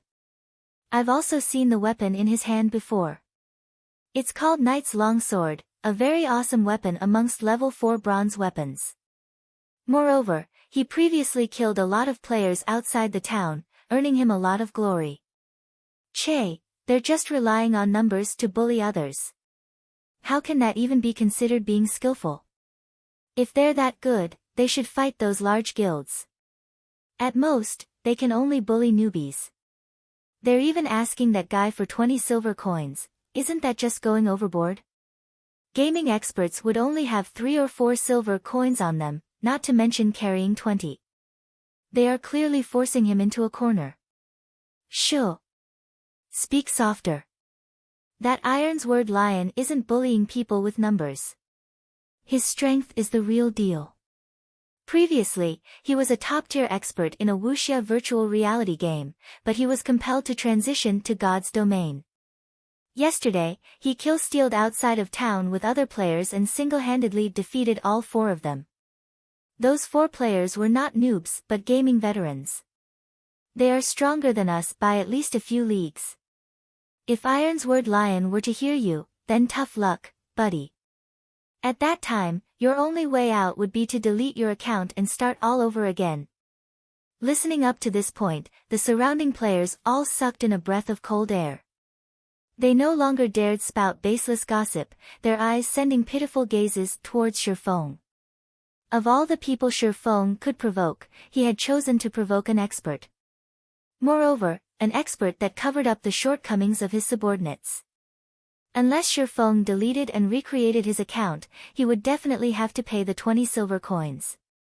However, leveling up to level 4 was a difficult task. If Shi Feng chose to delete his account, then 2 days of his effort would be wasted. The average person would rather pay up than delete their accounts. This guy is just meeting one misfortune after the other. If it were normal times, he would just have to spend a few credits to collect the 20 silver coins. Now, however, not only are the prices for God's domain game currency ridiculously high, but it is also extremely hard to buy any. Right. Seeing such a high buying price, even I am thinking of selling my game currency. However, going with this trend, the prices will still increase in the future. I want to stock up a little more, putting them up for sale later on. Just as the surrounding players were lamenting over Shi Feng's bad luck, at a stall by the street, several players were quietly watching Shi Feng. These players all wore luxurious equipment on their bodies, and each of them carried a faint smile on their faces. Brother Stabbing Heart, should I go lend a hand? That way, Yi Feng will have to owe us a favor, a male cleric that resembled a skinny monkey asked as he looked at Stabbing Heart. Stabbing Heart fell into deep thought. He felt that the cleric's words were logical. Indeed, Shi Feng had very powerful techniques, and he was also acquainted with a great character like the Snow Goddess. However, Ironsword Lion was a brutish expert. He also had the support of his guild. Overall, Shi Feng was definitely in a disadvantageous situation. If Stabbing Heart were to lend Shifeng a helping hand, Shifeng would definitely be grateful to him. The favor of a great expert was extremely valuable. Often, a great expert such as Shifeng was necessary for clearing a large dungeon. However, without good relations, such experts would usually pay zero heed to invitations, and some would go so far as to look down on them in contempt.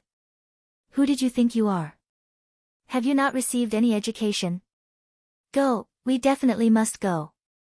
However, let us wait for a while. Our value will only stand out in a crucial moment. It is also a good chance to let those plebeian guilds know of our might, Stabbing Heart softly said, a cold glint flashing in his eyes. After spending so many years within the virtual gaming world, Stabbing Heart understood a single principle. Every additional expert he befriended was an additional path he could take in the future. What's more, Shifeng was a great, hidden expert that was acquainted with the snow goddess.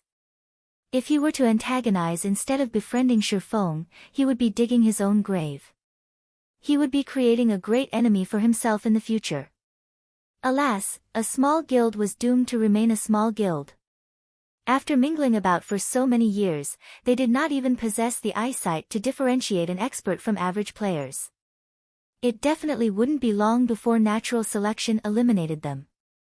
When the moment came, Assassin's Alliance would kill the chicken to warn the monkey too, utilizing martial union to raise their influence in Red Leaf Town. Little fool, weren't you so awesome?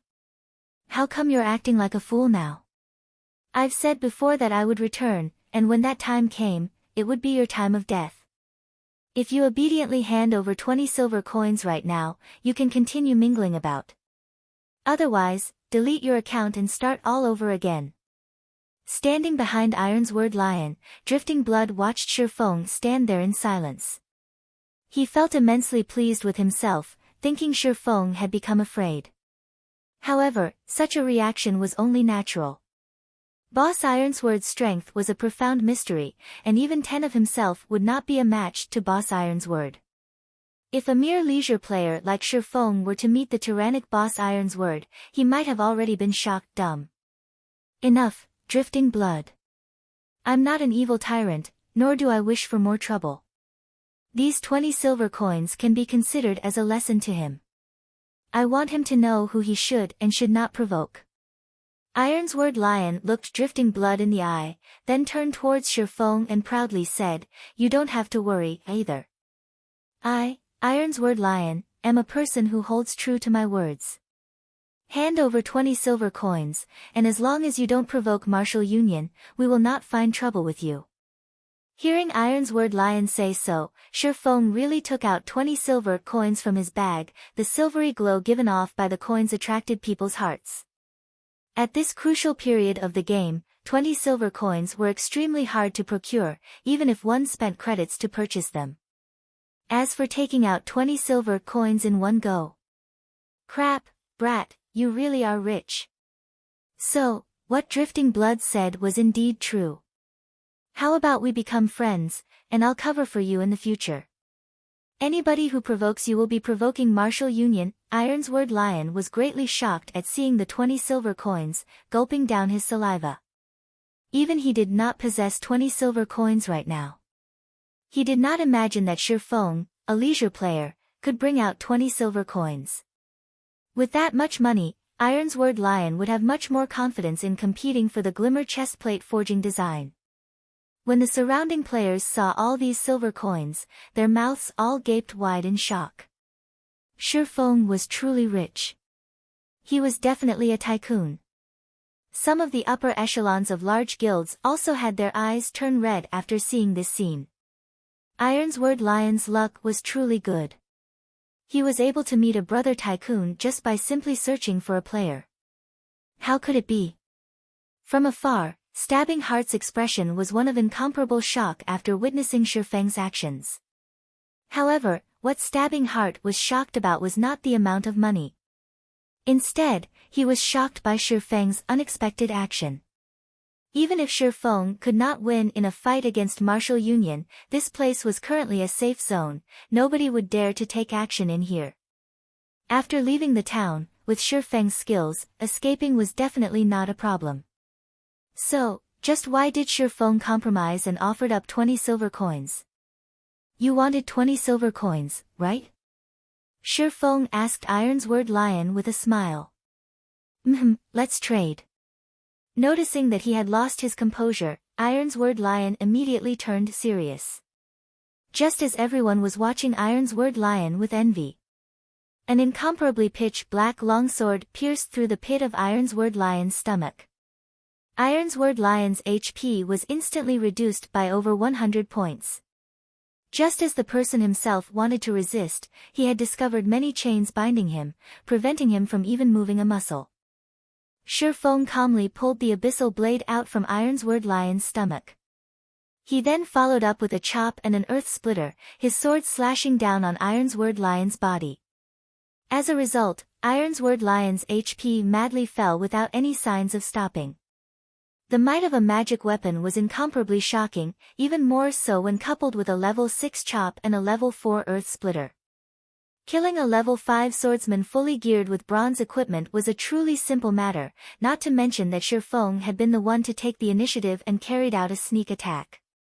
Even an expert would fall under such circumstances. These two attacks took all of Ironsword Lion's HP. Ironsword Lion did not even get the chance to retaliate before letting out a pitiful cry, his body falling to the ground, never to move again. Then, his body turned into starlight, vanishing and leaving behind a piece of equipment. Who else wants it? Shi Feng fixed his gaze on the members of Martial Union, giggling as he asked. The entire street of the trade area suddenly became deathly silent. Not a single person was able to mutter a word. Chapter 75, Money is a Burden. Ironsword Lion died, just like that.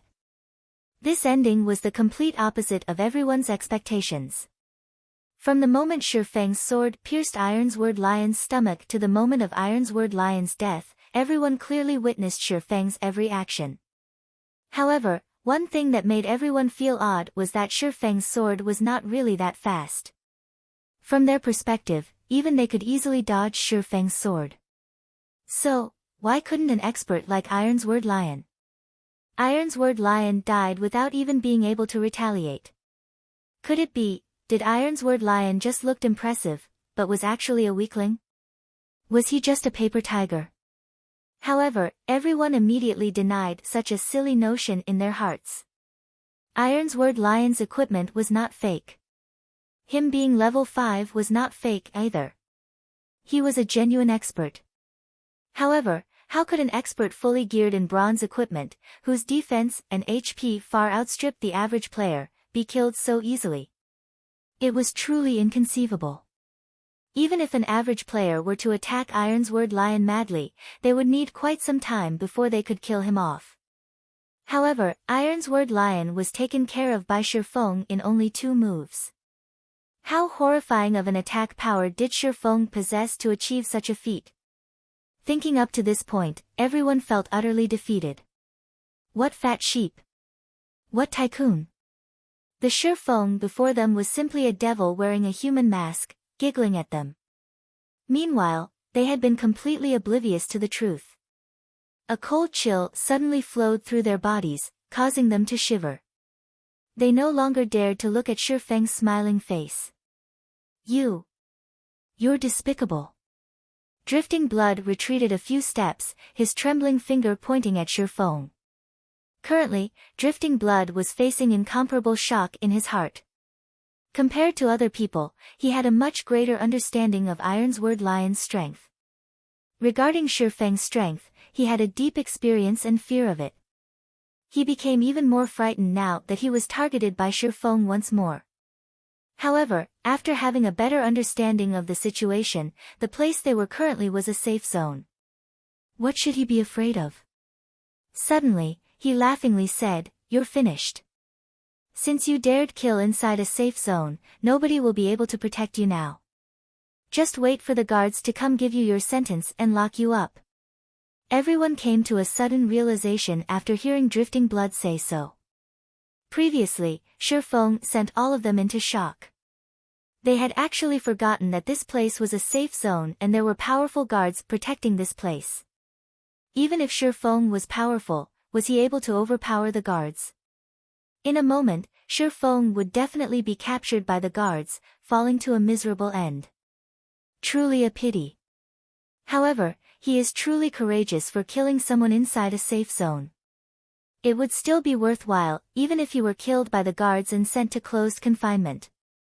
Whatever the case, he was able to shine for a moment. He will still be a hero when he gets released tomorrow. So cool. Big brother expert, little sister knows how to warm beds. Please add me as a friend. Please help me level. I swear I'll be obedient. Amongst the players present, plenty started admiring Shi Feng's courage. Not only did he dare to go against martial union, he even challenged the laws of Red Leaf Town. Shi Feng was literally their idol. Quite a number of good-looking female players started looking up information about Shi Feng.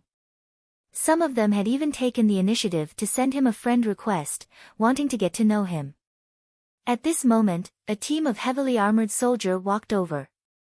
Drifting Blood pointed at Shi Feng, laughingly saying, "Weren't you very awesome? I want to see what you're going to do this time. Not only are you going to lose a level, but you will also be confined for 24 hours. Even if you are an expert, you will be reduced to a second-rate player after being confined for a day. At that time, I'll be looking forward to how our martial union will take care of you. Whether you go up to heaven or fall to hell, nobody will be able to save you." A distance away, Stabbing Heart was currently feeling endless regret. Although Shi Feng's series of actions just now looked to be slow, the feeling it gave off was extremely natural. His actions were as natural as breathing, not a hint of awkwardness about them. Stabbing Heart's admiration for Shi Feng was even greater now. Shi Feng's actions were the assassination techniques that Stabbing Heart pursued after. Average people would not understand what this represented.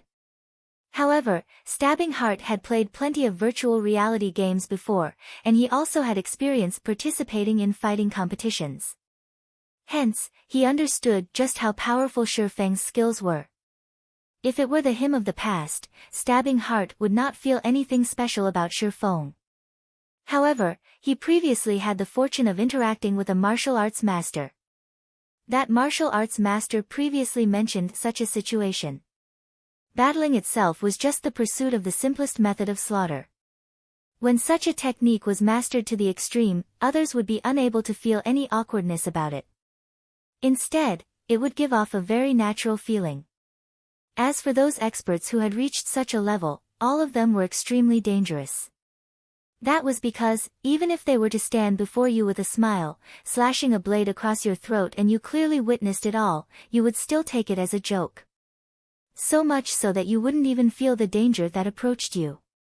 Your body would not react, and even until death, you would still be unaware of the attack. This was not some sort of profound technique. It was a kind of instinct that could only be learned after experiencing countless battles and training. However, such brutal training was not something the average person could go through. However, Shi Feng had taken away Stabbing Heart's rare chance at making Shi Feng owe him a favor. Stabbing Heart did not imagine Shi Feng would be so decisive, killing Ironsword Lion with zero hesitation. How was he supposed to show off now? How was he supposed to find an opportunity to seek Shi Feng's guidance now? Stabbing Heart had no ways to deal with the guards who just arrived. Regarding this situation, Stabbing Heart held bitter hatred towards Ironsword Lion. The person actually caused him to lose a good chance to ask for guidance. Wearing a silvery gray heavy armor, the guard captain walked up to Shi Feng. The other guards surrounded him accordingly, causing the atmosphere of the street to become abnormally oppressive. "Mr. Guards, it was him who killed my big brother. You definitely must arrest him." Drifting Blood walked towards the guard captain, his face carrying a cold smile as he pointed at Shi Feng, accusing. However, the guard captain paid no heed to Drifting Blood. Instead, his deep gaze shifted to Shi Feng, a faint smile appearing on his face, saying, "Revered Lord Demon Hunter, this place is Red Leaf Town. According to the laws of the town, you have to pay the price for killing someone here. Otherwise, I can only invite you to make a trip to the confinement room. Everyone became dumbfounded after listening to the guard captain's words. Drifting Blood's mouth widened even more. It could fit 3 chicken eggs. What sort of situation was this? The guards did not actually kill Shifeng on the spot. Moreover, he would only be confined if he did not pay the fine. Was Shifeng the town mayor's son or something? No, that wasn't right. The town mayor was already dead. No one understood why the guards were so courteous today. When usually meeting them, not to mention a faint smile, they were gods of slaughter with grim expressions. I only killed him because he threatened me. However, I am not an unreasonable person. Tell me, what price do I have to pay? Shifeng nodded his head, calmly turning towards Drifting Blood and giving him a calm smile. Shifeng had his own reasons for daring to kill Ironsword Lion. Everyone else just recently entered God's domain, so they were still unfamiliar with the rules of the game. However, Shifeng had lived within God's domain for 10 years. He had long since memorized what actions he could and could not take and to what extent he could take them. Shifeng was currently a noble. His status far outstripped that of commoners. If he was not a noble, he might have just turned around and left without paying any attention to Ironsword Lion. At worst, he would just start an exciting battle if they were to meet outside the town. Who would win at that time was still an unknown. However, Shifeng was now a noble. Even if he killed a normal player, the guards would not speak much of it, only requiring Shifeng to pay a fine. As for how much he would have to pay, that depended on his identity and status. However, according to his own wealth, Shifeng was still able to accept the fine. 2 silver coins. The guard captain straightforwardly said. Okay, got it. Here are 20 silver coins, keep them. Shifeng did not imagine that it would be so cheap. Hence, he took out 20 silver coins and passed it to the guard captain. Lord Demon Hunter, what are you trying to do here? Looking at the 20 silver coins in his hand, the guard captain oddly asked. Nothing much. These people before me threatened me previously, so I still wish to kill a few more people. Take it as an advanced payment. The guard captain was stunned. Finished speaking, Shifeng unsheathed the abyssal blade. He used the level 5 thundering flash, 3 streaks of thunder instantly piercing the bodies of Drifting Blood and the others. All of them were instantly killed, dropping quite a lot of equipment. Even till death, Drifting Blood had not reacted to what happened. At the same time, Shifeng's green-colored player indicator had turned a devilish red. All of the onlookers were stupefied. Who was this Shifeng? He was just too awesome. The players from Martial Union were most likely dumbfounded now. Shifeng had simply spent 20 silver coins to purchase their lives. With money, you could do whatever you wanted. The more unfathomable thing was that the guard captain did not say a word about Shifeng's actions. He only counted the number of players who died. Discovering that he had received 4 extra silver coins, he returned the additional silver coins to Shifeng before he turned around and left. Chapter 76, Earth-Shattering Name. After getting rid of all of Martial Union's members, Shifeng sealed the feud between him and Martial Union. However, Shifeng did not regret his actions. Even if he turned and left just now, the players from Martial Union would not have let him go. So, he might as well weaken Martial Union's strength. He would have an easier time dealing with them the next time they met. Seeing several pieces of equipment on the ground, without paying any attention to the shock and curiosity of the onlookers, Shifeng went over and collected them. At the very least, these items could recompense the money he lost for purchasing lives. Oh, isn't this the knight's longsword? Shifeng discovered that 2 pieces of bronze equipment dropped, and one of the 2 was the bronze weapon of Ironsword Lion. Perhaps Ironsword Lion was already spewing blood in anger in the graveyard right now. The knight's longsword was a good weapon amongst level 4 bronze equipment. In God's domain, equipment for weapons specialists and MTs were slightly higher than other equipment of the same level. Currently, the knight's longsword would be worth at least 10 silver coins. In addition to the other piece of level 3 bronze cloth armor and several pieces of common equipment. Shi Feng discovered that he actually did not take a loss. On the contrary, he had made an additional 1 or 2 silver coins.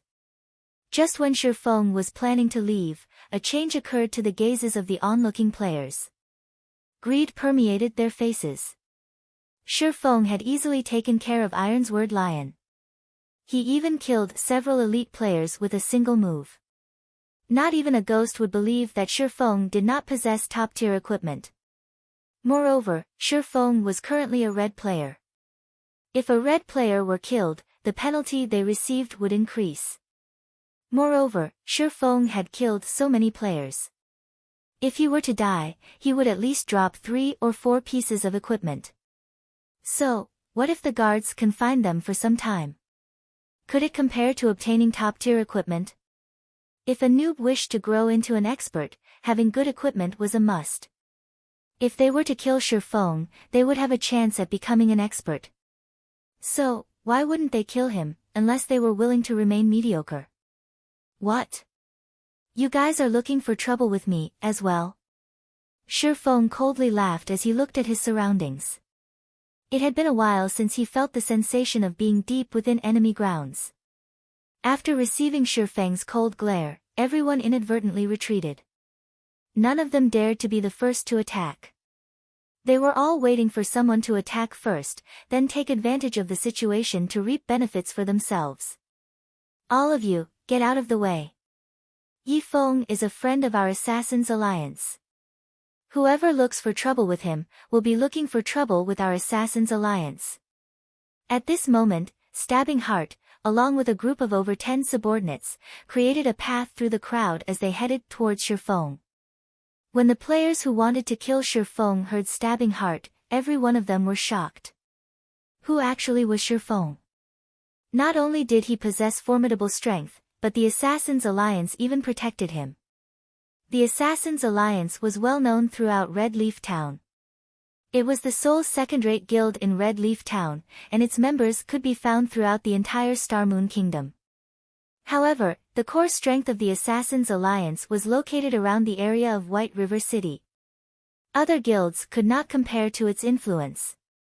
If they were to become enemies with the Assassin's Alliance, they would really have to delete their accounts and start all over again.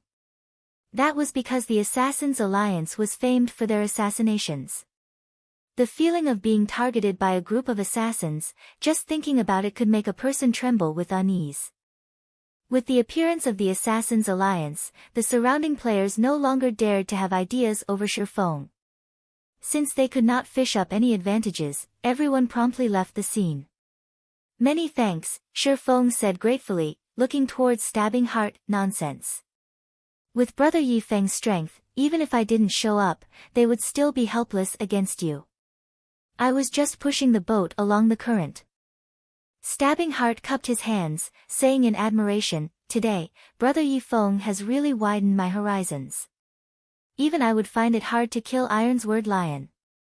I did not imagine Brother Yi Feng's skills to be so powerful as to get rid of Ironsword Lion in just a few moves. I was just lucky, Shi Feng calmly said with a smile. Brother Yi Feng really is humble. However, there is one matter that I can't make sense of. Why won't the guards find trouble with Brother Yi Feng, even when you killed players in the safe zone?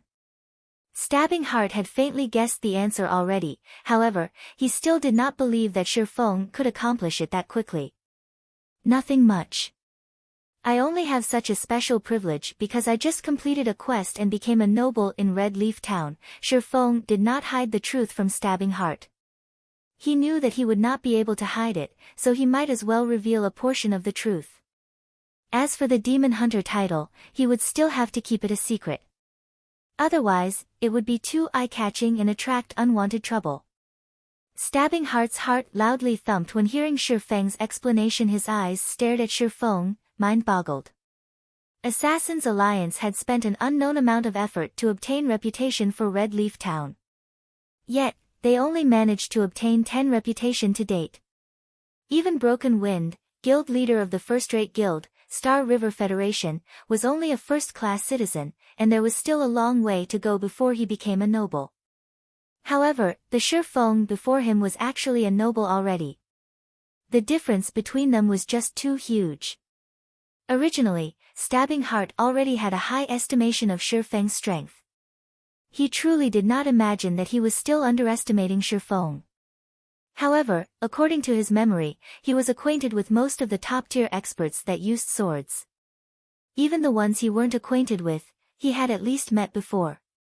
However, Shifeng did not resemble any of the figures in Stabbing Heart's memory. However, the world was a wide place. There was bound to be some top-tier experts who hid from the world. Now that God's domain's influence was growing larger by the day, it wasn't particularly strange for these experts to enter God's domain as well. It was no wonder that the snow goddess acted extremely friendly when dealing with Shifeng.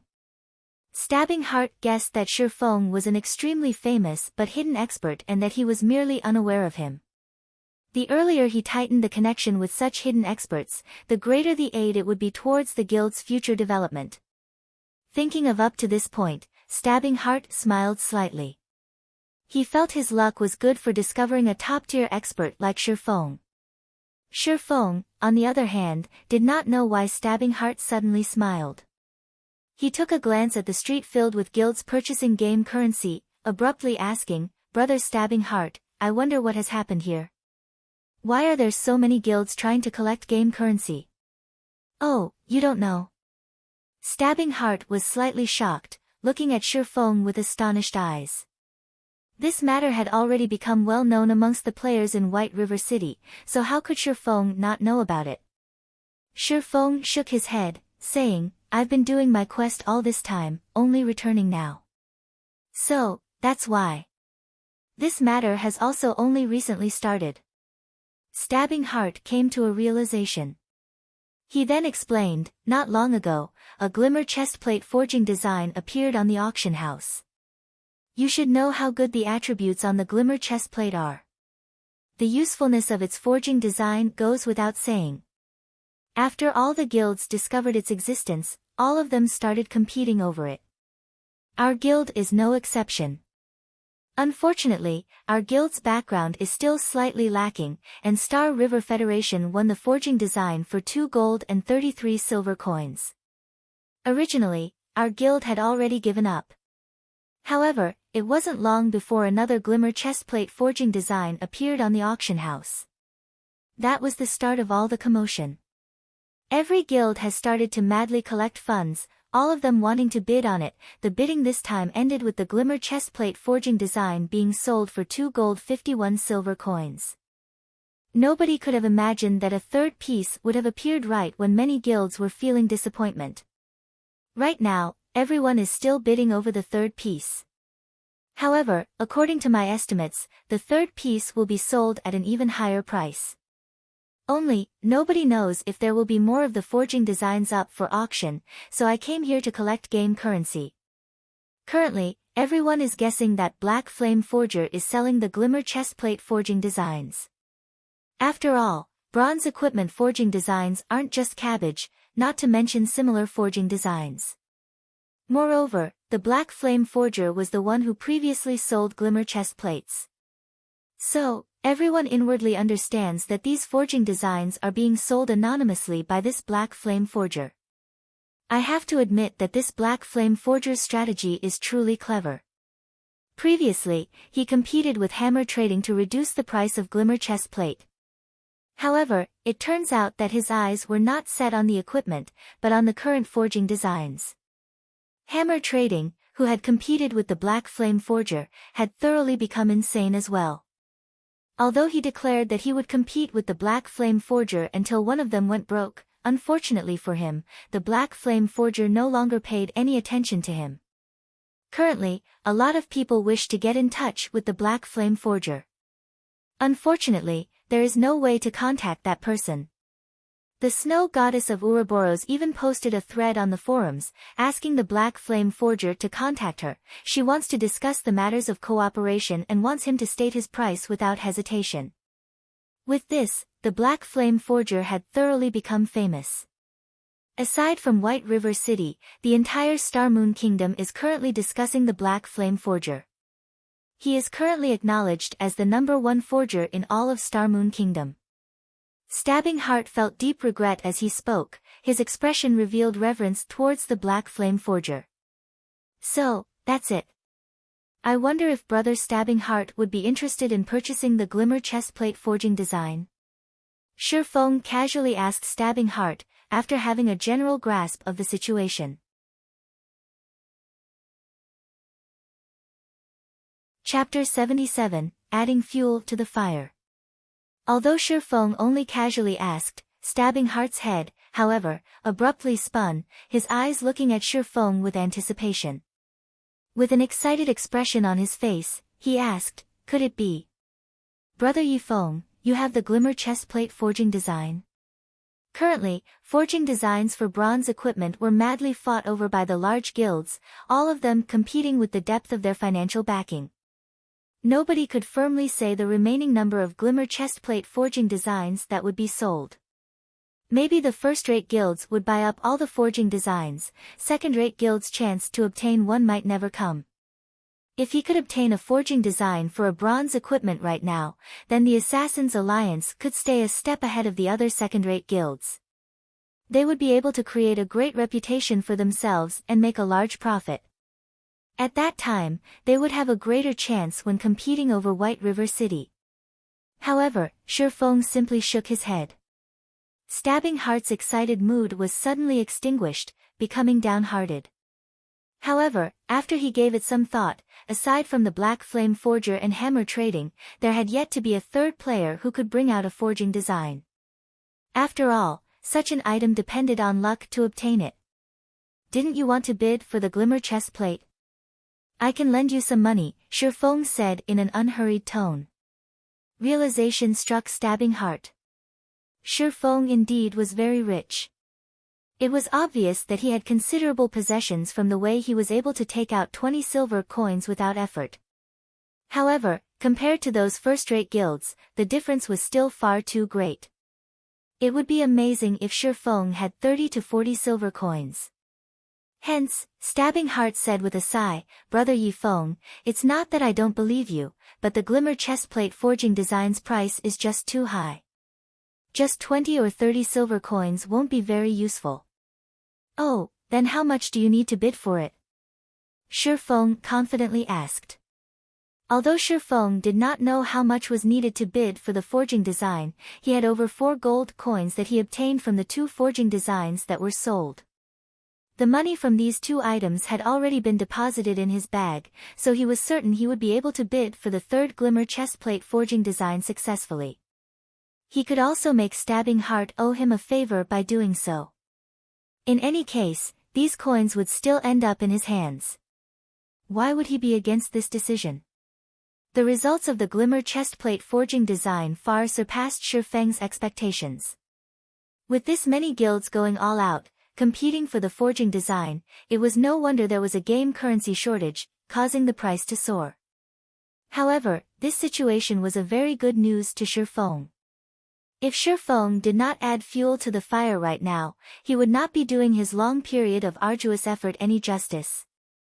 Stabbing Heart raised 3 fingers, helplessly saying, the competition right now is becoming increasingly heated. According to my estimates, we would need at least 3 gold coins to secure the bid. Otherwise, there is no hope for success. How much do you have on your side? Shifeng asked, taking the initiative. He did not intend to lend Stabbing Heart 3 gold coins in a single breath. I have 2 gold 10 silver. It is extremely hard to collect game currency right now, as the other guilds have purchased almost all of it. I have already planned to give up the competition, and instead, go and level up, Stabbing Heart said with a sigh. Then I'll lend you 90 silvers. That way, you will have collected 3 gold coins, Shifeng said, smiling. He immediately selected to trade with Stabbing Heart, placing 90 silver coins in the trade window. Stabbing Heart was suddenly shocked when he saw the 90 silver coins inside the trade window.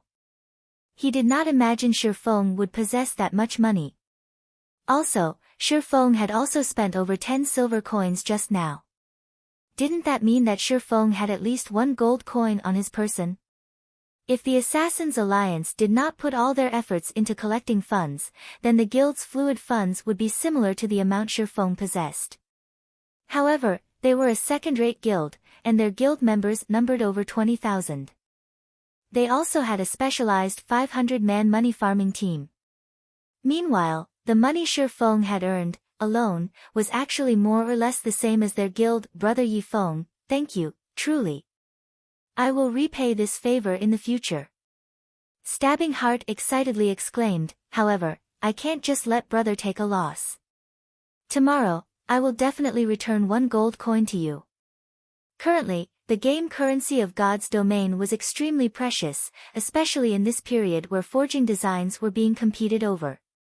Originally, Stabbing Heart wanted to purchase it using credits. However, when he thought about the preciousness of the game currency, it was hard to buy, even if he had the money. Moreover, Shi Feng did not lack credits. Hence, he did not have the nerve to let those words leave his mouth and instead chose to compensate Shi Feng with an interest of 10 silver coins. However, Shi Feng had become slightly speechless as he only wished for credits. He was shouldering a large debt right now. In addition to the workshop and the rent he needed in the future, he was desperately in need of money. What would he do with that much game currency? How could it be as dependable as credits? The earlier he started his workshop, the earlier he could recruit stable party members. When he could enter large-scale dungeons, he would be able better earn money, level up, and increase the workshop's reputation, building a better foundation for establishing his guild. If he started too late, it would be hard even to set foot in White River City. Every moment counted right now. Brother Stabbing Heart, don't say it such. If you didn't show up today, I would not be able to avoid a bloody battle. I owe you a favor, so for these 90 silvers, I'll just sell you each silver coin at 60 credits. Every guild would be in need of coins in the initial stages of the game, so you don't have to be polite with me, Shi Feng said in a sincere tone. Stabbing Heart was immediately moved by Shi Feng's words. He thought that Shi Feng was a friend who was worth knowing. If he returned Shi Feng 1 gold coin tomorrow, it would cause quite a lot of trouble to the guild's operation. Moreover, nurturing forgers and purchasing materials required large sums of coins. It couldn't be any better if he purchased them using credits. I can't thank Brother Yi Feng enough. However, 60 credits is a little too low. I don't have the nerve to buy them at that price, and just saying it would cause others to make fun of me. I'll buy each silver coin for 80 credits for a total of 7,200 credits. I'll transfer them to your account immediately. Stabbing Heart was very joyful. Even if Shi Feng were to have complaints about the matter, Stabbing Heart would still stubbornly transfer all 7,200 credits to Shi Feng. Brother Yi Feng, I'll be leaving to bid for the forging design first. If you have any problems in the future, please don't hesitate to contact me. I'll definitely go all out to help you. Finished speaking, Stabbing Heart hurriedly left with his subordinates to the auction house. Seeing the additional 7,200 credits in his bank account, Shi Feng helplessly smiled. His opinion of Stabbing Heart grew even more favorable in his heart. Currently, his bank account had more than 20,000 credits, the money for 2 virtual gaming helmets was now secured. At the very least, he would not lose the virtual gaming helmet after the 7-day duration was up and lose the ability to play God's domain. The remaining task he had was to earn even more money and collect some funds before the start of the school's fellowship party.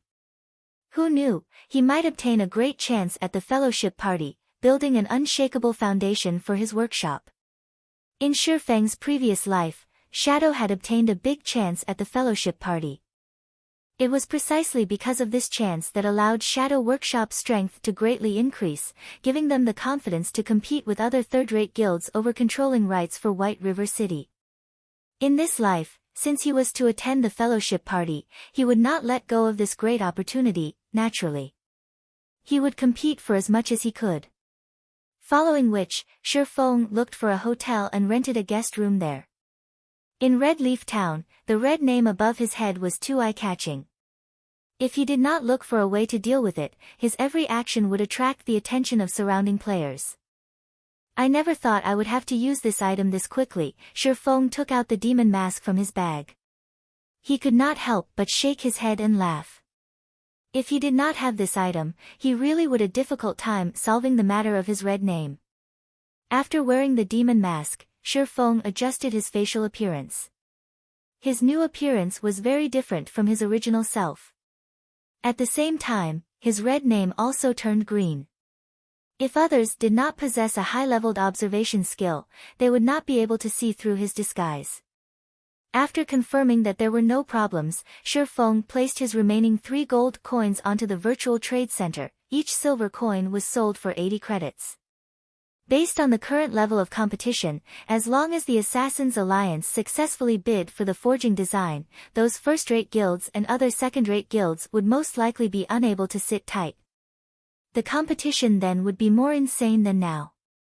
Shi Feng was not worried that his game currency would not sell. Just as Shi Feng was about to leave the hotel, a sudden realization flashed past him. He lightly tapped his own forehead. How could I forget about this thing? Now that I have the demon's mask, how can I not properly use it? Shi Feng revealed a bright smile. Chapter 78, Black and White Interweave. The demon mask was able to hide the user's identity. In God's domain, it would be inconvenient for Shi Feng to reveal himself in many matters.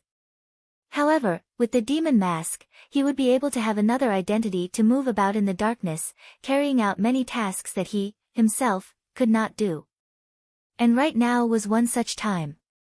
After walking out of the hotel, Shi Feng took a look at his surroundings. He discovered several players behaving oddly. Their eyes were glued onto the hotel's main entrance as if they were waiting for something. However, due to the effects of the demon mask, these players did not pay any attention to Shi Feng. Why hasn't that brat come out yet? Is he planning to stay inside there until his red name changes back? An assassin standing outside the hotel entrance said impatiently. What are you in a rush for? That brat is dead for sure. He actually dared to sneak an attack on Boss Ironsword. He even killed so many of our brothers. The enmity between him and Martial Union has already reached an irreconcilable state. I want to see just how long he can hide. If he were to wait foolishly, instead of killing monsters to reduce the weight of his crime, he would need to wait more than 30 hours before his red name disappears. Even if he is currently powerful, after more than 30 hours have gone by, our equipment and levels will surpass him by a huge leap. At that time, killing him to level 0 will be much easier, another assassin said with a sneer. While these players from Martial Union were making fun of Shi Feng, they did not notice their target standing right next to them, and that he heard every single detail of their conversation. Martial Union's sure is quick in taking action. They really are thinking highly of me if they sent a party of assassins to watch out for me. Unfortunately, I don't have the time to play around with them. I'll just let them wait for the sky to turn bright.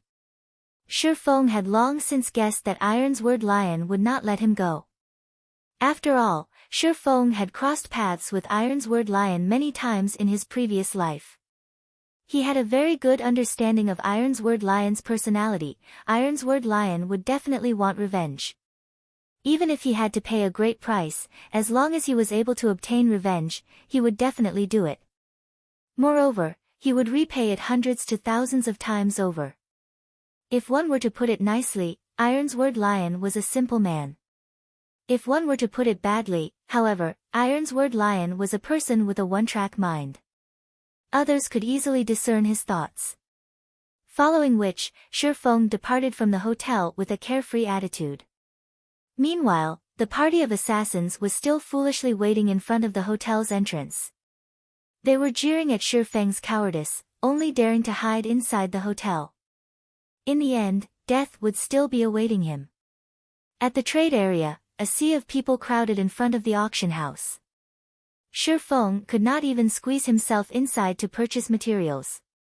Without a better option, Shifeng could only give up for now and visit the Chefs Association to take a look at Violet Cloud's progress first. Compared to the currently popular Forging Association, the Chefs Association was completely deserted. There was only a fragment of lifestyle players entering and leaving the association. After arriving at the kitchen he previously rented, Shifeng readjusted the demon mask, returning to his original appearance but still hiding his red name. After entering the kitchen, Shifeng discovered Violet Cloud currently concentrating on making fruit juice. Her hand movements were extraordinarily speedy and experienced. She was currently also level 3, surpassing many other lifestyle players. Although Shifeng had seen many master chefs make cold beverages before, none of their actions were as smooth and natural as Violet Cloud's. It was truly hard to believe why Violet Cloud would say her production speed was extremely slow. Her speed was shockingly fast. Did Violet Cloud intentionally trick him? Shifeng shook his head, feeling that Violet Cloud had no reason for doing such a thing. Hence, he walked over and suddenly asked, "Violet, how are you faring?" However, as if Shifeng's question did not enter Violet Cloud's ears, she was still concentrating on making fruit juice. There was nothing else present in her heart. Looking at Violet Cloud's degree of focus, Shifeng was slightly shocked himself. He no longer tried to interrupt Violet Cloud and instead, chose to stand by the side and observe her. After more than 10 minutes had passed, Violet Cloud had yet to discover Shifeng's presence. Meanwhile, she had already crafted more than 10 cups of fruit juice. These fruit juices looked extremely refreshing, and they gave off a faint, captivating fragrance. After she used up the materials in her hands, just when Violet Cloud was about to retrieve more. Ah! Violet Cloud was shocked into a jump as she discovered that her boss, Shifeng, was standing behind her. From the looks of it, he had been waiting for quite some time now. Violet Cloud's heart became frantic as she thought about how she let her employer wait for so long.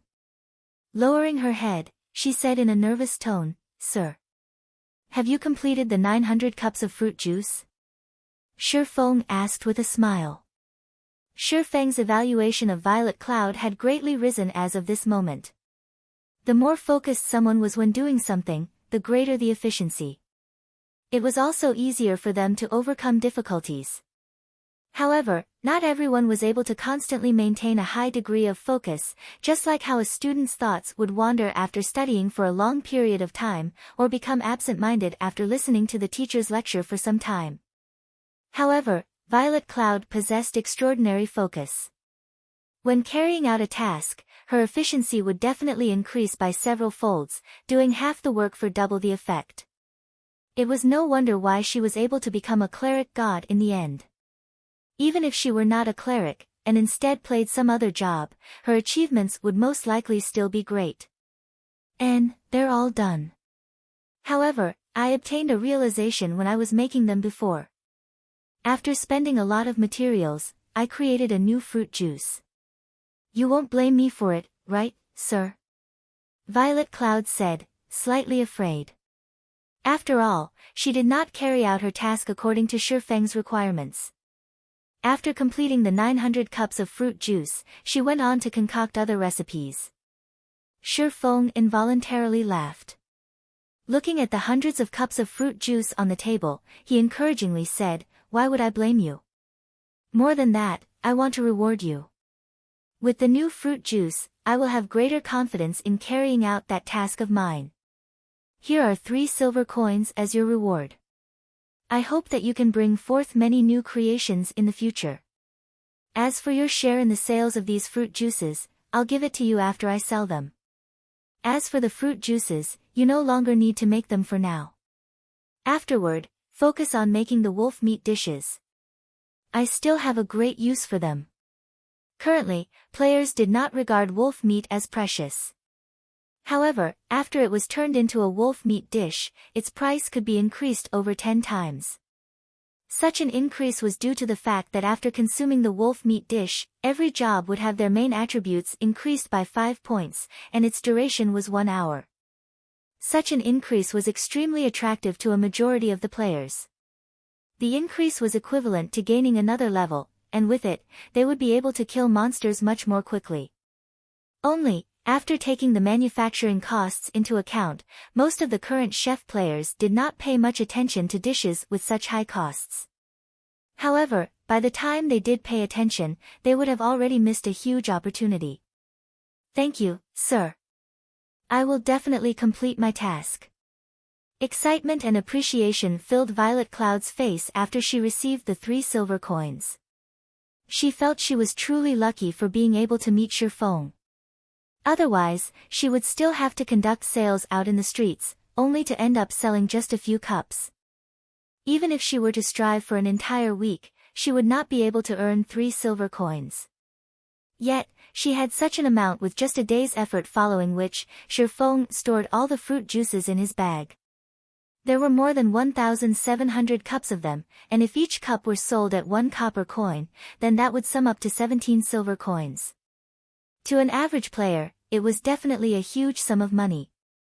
To Shifeng, however, it was just spare change. However, Shifeng did not intend to sell any of them as he had another use for them. System, the glimmer chestplate forging design you have placed on auction has been sold. After deducting the processing fees, a total of 2 gold 76 silver has been added to your bag space.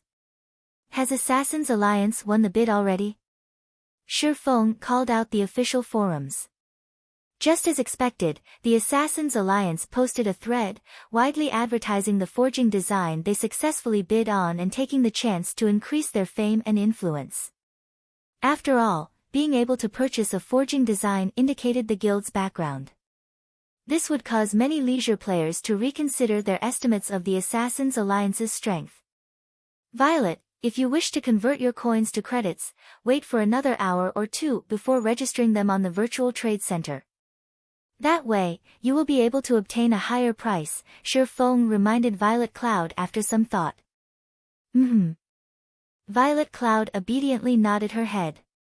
Although she did not understand Shifeng's intentions, she still chose to believe in him. After all, Shifeng was currently her knight in shining armor. Afterward, Shifeng gave Violet Cloud another 5 silver coins for her to purchase the materials needed to make the wolf meat dish. He then departed from the Chef's Association, his appearance changing into an older gentleman. It's about time I contacted her. Shifeng had done all the necessary preparations. Moreover, the Assassin's Alliance had caused the other guilds to start to panic. So, now was about the right time to contact that person. Shifeng called out his friend Window and looked for the snow goddess, a cunning smile appearing on his face.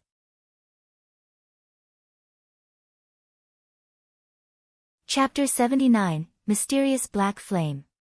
In the core area of Kuruk Fields, one could see groups of grassland lion cubs every 100 meters or so.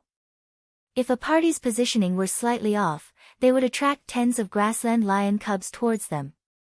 Moreover, at the large tree located in central region of the fields, there lived a level 6 elite grassland lion. That place could be said to be a forbidden area for level 6 players. However, inside this forbidden area, Gentle Snow's party was constantly clearing the surrounding level 6 grassland lion cubs. They were clearing out an empty land for the purpose of hunting the elite grassland lion. If ordinary players were to see their daring actions, they would definitely exclaim in astonishment. A party waged battle against more than 10 grassland lion cubs. Wearing a suit of azure armor, Gentle Snow valiantly battled. She was like a war goddess, fighting 1 against 10,000. A simple slash from her had sent 3 grassland lion cubs flying. Simultaneously, she was dodging the claws of the remaining 2 lion cubs. If an expert were to see Gentle Snow battle, their eyes might have popped out of their sockets by now. Although her single slash seemed simple, she struck the vital points of all 3 grassland lion cubs. Her dodges were even more accurate. It was like she possessed eyes at the back of her head. Without even turning her head, she was able to avoid the claw strikes that came from behind her. On another side, the flame witch, Zhao Yueru, was like an artillery cannon. A single frost flame blast from her had taken away a third of the grassland lion cub's HP. Just when the grassland lion cub switched hatred and was about to rush at Zhao Yueru, the woman, herself, revealed a smile of disdain. As her mouth chanted the final verse of an incantation, her lily-white hands finished writing the incantation. Following which, a flame dragon appeared. The dragon spewed scorching hot flames, immediately decimating the grassland lion cub rushing towards Zhao Yueru. Zhao Yueru's control over magic was extremely subtle, reaching its pinnacle. Her chanting and tracing were even more extraordinary. Normally, players would need 3 seconds to complete both actions, but Zhao Yueru only spent 1.6 seconds. Her completion rate was even at 86%, increasing the damage of Fire Dragon's Roar by 120%. This single move instantly took away 2/3 of the grassland lion cub's HP. A few moments later, more than 10 grassland lion cubs lay dead on the ground. Rest for a while and prepare to lure those 2 elite grassland lions over. Shield Warrior, you'll tank one, while I handle the other. After tidying up the loot, Gentle Snow commanded as she looked towards the 2 patrolling elite grassland lions in the distance. Just as everyone was resting, Gentle Snow received a single message signed with the name of Black Flame. Looking at this signature, Gentle Snow's brows slightly wrinkled. Previously, she put out word that she wished to discuss matters of cooperation with the Black Flame Forger. It did not take long before she received a reply. Originally, she had felt rather joyous at the fact.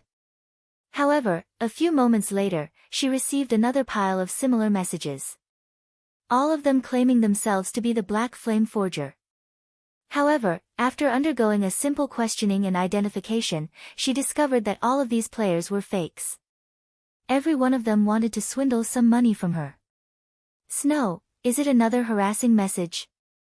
Why not you just set it so you can only receive messages from your friends? That way, these messages won't bother you anymore. Zhao Yueru suggested after noticing Gentle Snow's unnatural behavior. Gentle Snow shook her head, saying in a serious tone, I'm not acquainted with the Black Flame Forger. If the real Black Flame Forger were to contact us, and we weren't able to receive his message, wouldn't we have posted that thread for nothing? I'll still take a look at it. In any case, it is very easy to determine the authenticity of the Black Flame Forger. However, Gentle Snow suddenly froze when she read the message. That was because this message had very clearly proven the authenticity of this Black Flame. He wanted her to go to the virtual trade center, and using the password he had given, enter a designated trade room to trade for the Glimmer chestplate forging design. It seems that I finally have some gains after waiting for so long. Gentle Snow revealed a faint smile. From the contents of the message, she could clearly feel that this Black Flame was the real deal. Otherwise, he would not suggest trading the forging design at the virtual trade center. After all, Black Flame imposters would not have a forging design. What is it? Did the real Black Flame contact you? Looking at Gentle Snow nodding to her question, Zhao Yueru became immediately excited. Wishing to meet this mysterious forger, she asked, when do we meet him? Currently, the Black Flame Forger was known by everybody. He was even in possession of a forging design that could increase a guild's influence. After carrying out one questionable action after another, only now did they find out his true motive. Zhao Yueru couldn't help but admit the brilliance of the Black Flame Forger's methods. He paid such a huge price all to control the initiative in the game played by the various guilds. Now, every guild within the area of White River City could not help but get caught up in this spiral, otherwise, they would be eliminated by the other guilds. His unpredictable actions even caused her to feel admiration. He was unlike a certain someone who was clearly just a lucky bastard, yet, still pretended to be an expert. Just thinking about that person made Zhao Yueru's blood boil in anger. Compared to the Black Flame Forger, the difference between them was thousands of miles apart. I just contacted him. However, He does not want to add us as friends. He only said he wants to meet at the level 8 map, Fissus Canyon, in 4 hours. Fissus Canyon isn't that far away from our current location. I'll buy the forging design first, then we'll quickly clear up these elite grassland lions. If we hurry over, we should be able to make it. Even Gentle Snow was clearly excited right now.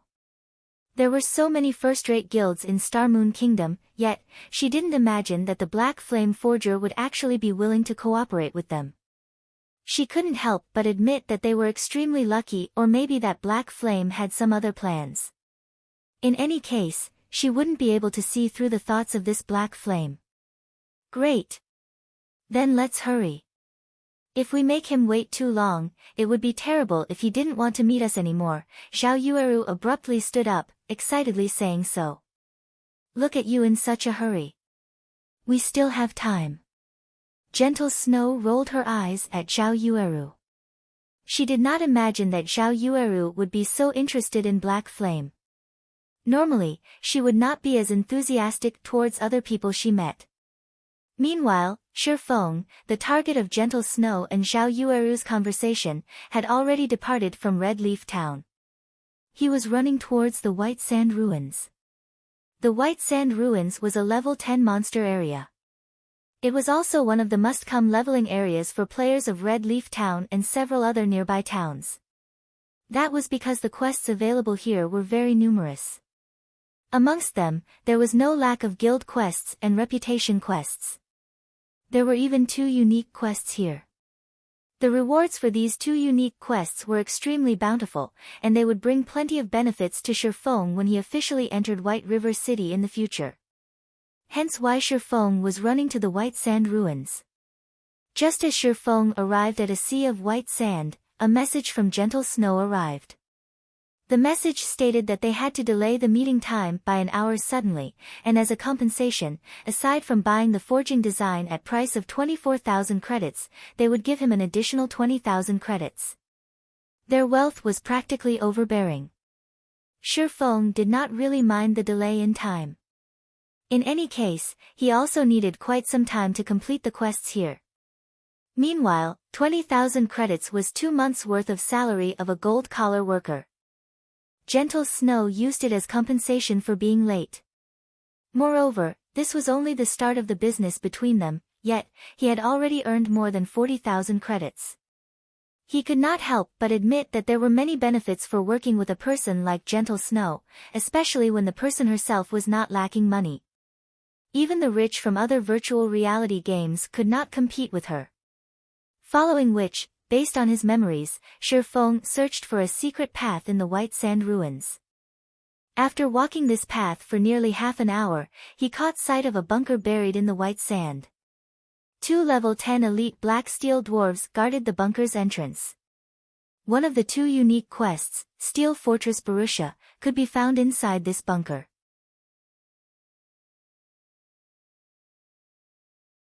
Chapter 80, Steel Fortress Barrutia. Black Steel Dwarves, they were a group fanatics addicted to forging. The civilization of the Black Steel Dwarves was once incomparably brilliant, and their shadows could be found in the creation of countless pieces of legendary equipment. The arms of Black Steel Dwarves were as thick and robust as their thighs, and their muscles were as hard as stone. In addition to their dark skin color, often they were mistaken for rocks during nighttime, and many people would sit on them accidentally. Of course, the consequences of such an action were very grave, as the thing these Black Steel Dwarves hated the most was being treated as stools. Shifeng straightforwardly walked over. This bunker in the White Sand Ruins was extremely well hidden. In Shifeng's previous life, it took a long time before the many guilds doing quests in the White Sand Ruins discovered the bunker. They received many good quests from this bunker, and some quests even gave away mysterious iron equipment. However, such quests usually required a party in order to complete them. It was absolutely impossible for a person to complete them alone. However, compared to these quests, the favorability of these Black Steel Dwarves was much more important. This secret was also only discovered after players had already reached more than 20 levels. There was a unique quest called Steel Fortress Barrutia, available here. However, because the unique quest required a certain amount of favorability before a player could receive it, many players missed the chance to obtain it. On the contrary, an unknown average player received the unique quest. Moreover, after completing the unique quest, the player instantly became the recruitment target of many guilds. Arriving in front of the bunker's entrance, the two elite black steel dwarves standing guard let Shifeng enter after giving him a simple glance. The inside of the bunker was very large. It was just like an underground town. Black steel dwarves were everywhere, and the majority of the streets were composed of either weapons and equipment shops or bars, with very few places of entertainment. Moving along the main street, Shifeng arrived before a steel building after making several turns and detours. The building was the city hall, and when Shifeng entered the building, the town mayor, a level 30 elite NPC, quickly noticed him.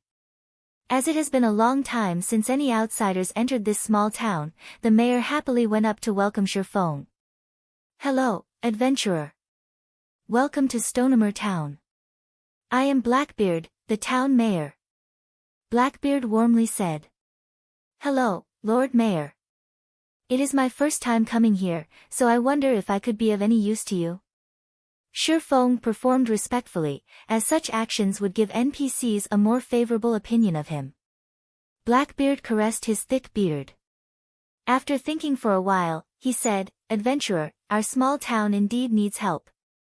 The weather of area around here is getting hotter by the day, and our water supply is continuously diminishing.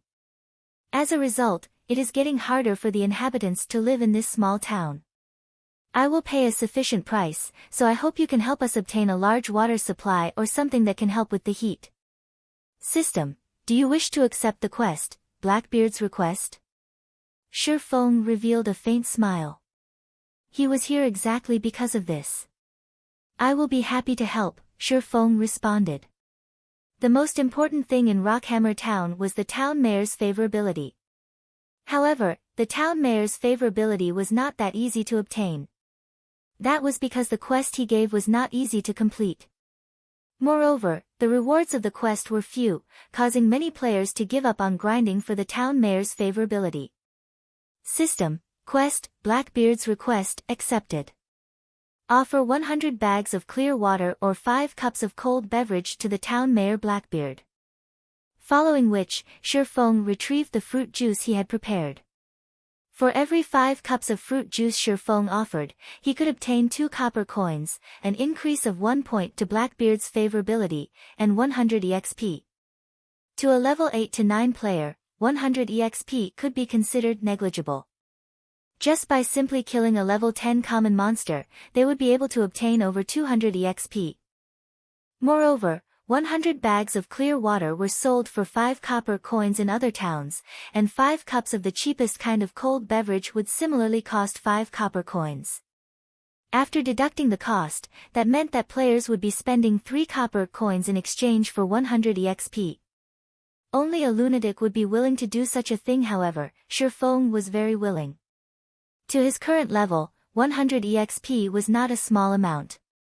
It was a lot more than the EXP he would obtain from killing a level 5 common monster.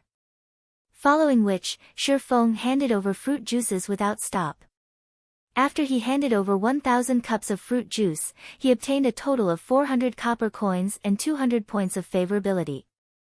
He also obtained 20,000 EXP, instantly bringing him up to 69% of level 4.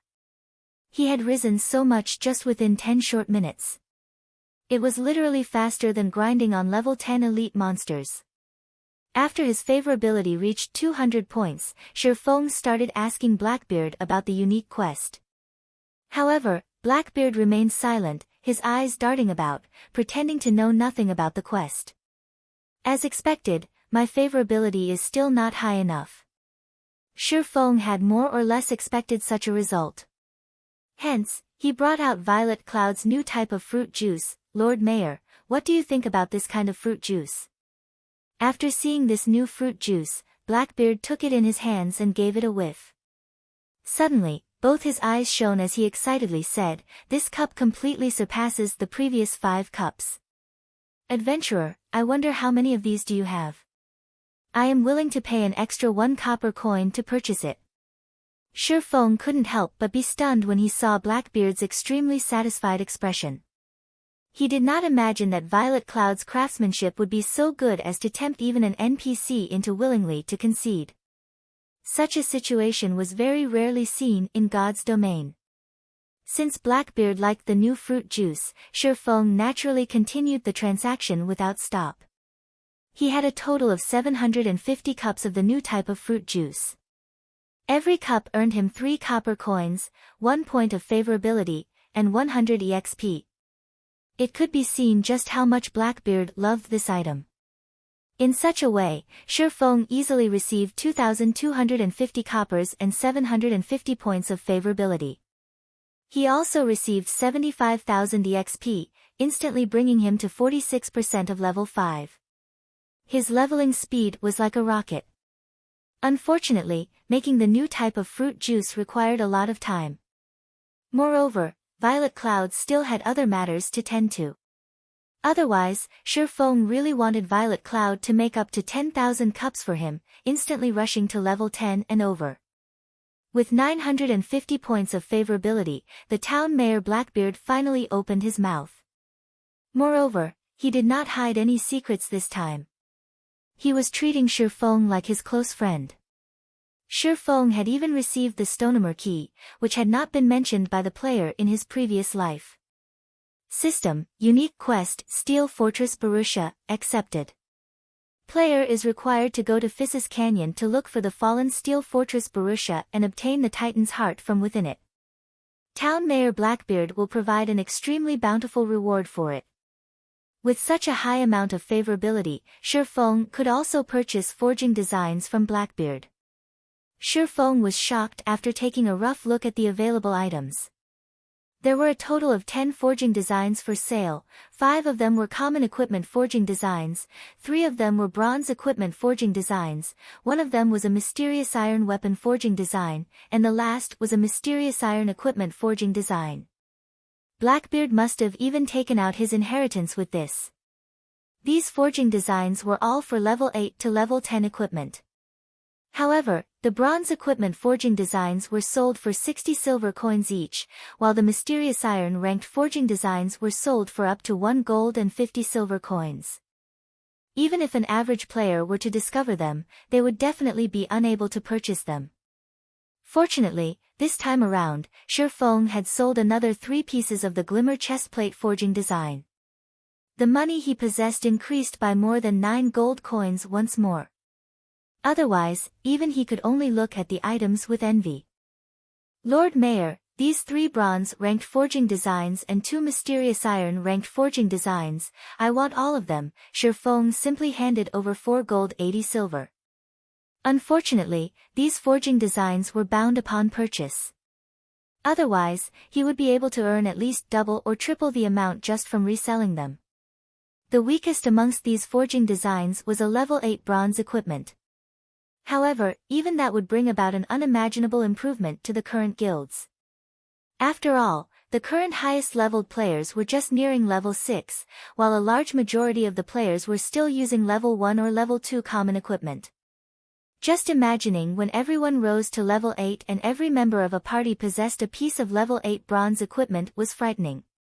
After completing the transaction, Shi Feng suddenly received a system notification.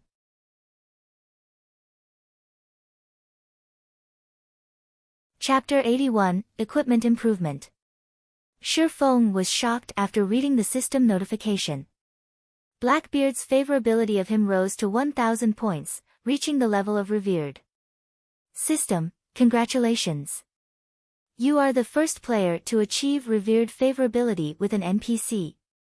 Rewarding 1 mysterious iron treasure chest.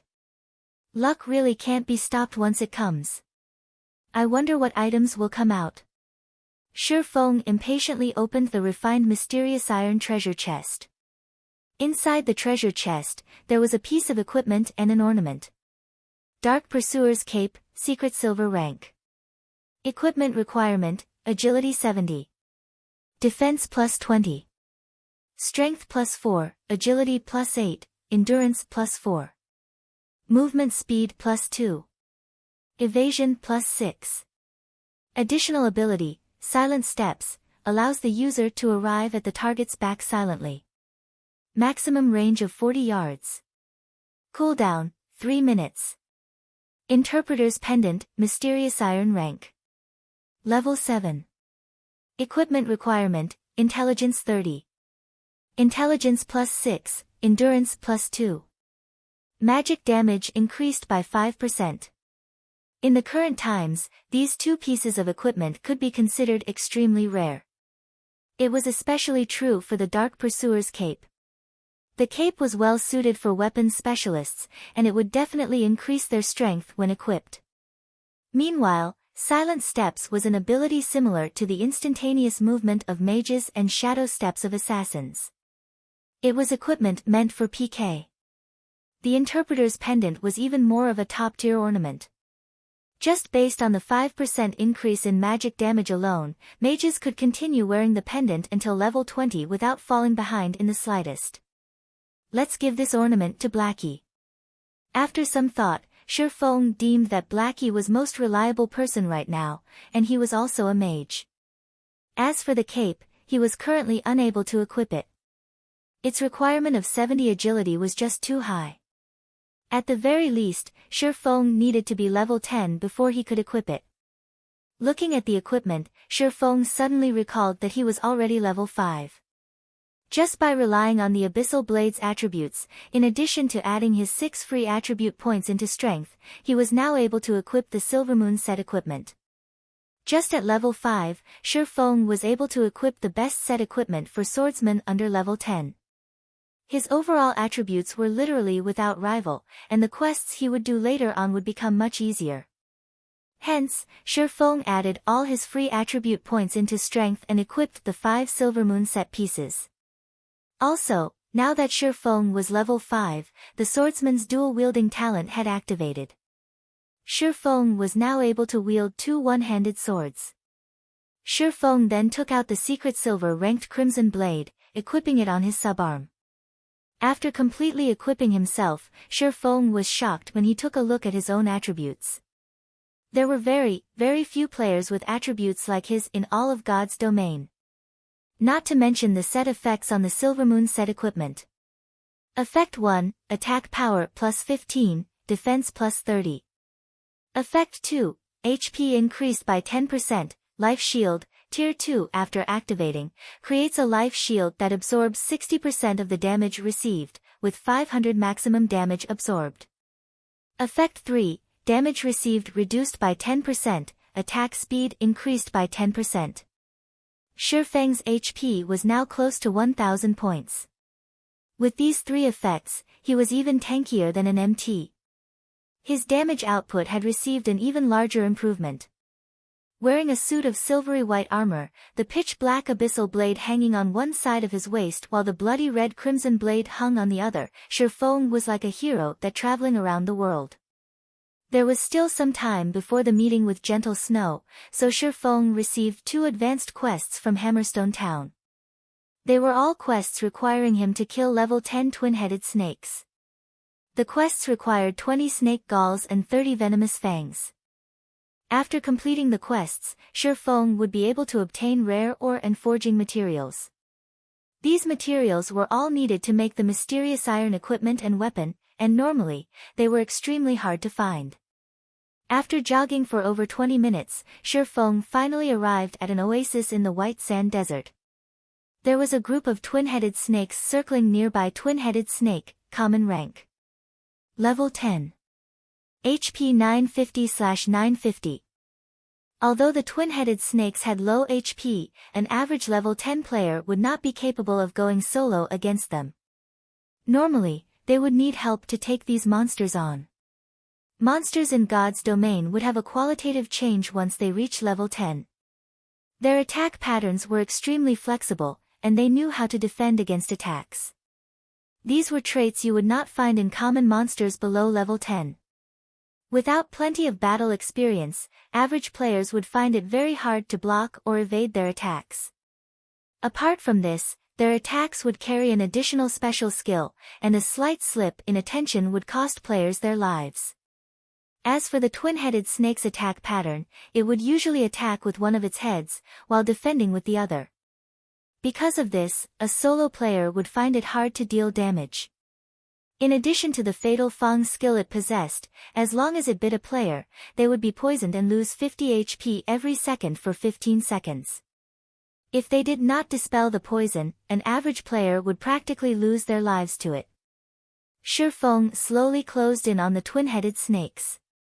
Before he even reached the 20-yard range, a twin-headed snake the height of an adult spat out its tongue, rushing towards Shifeng.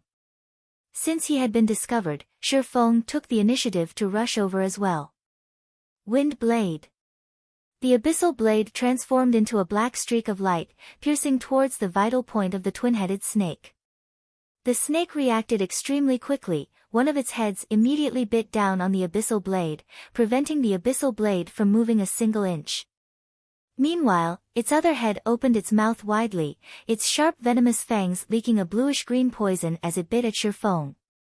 Shifeng's other hand waved the crimson blade, the weapon transforming into a red streak as it slashed at the twin-headed snake.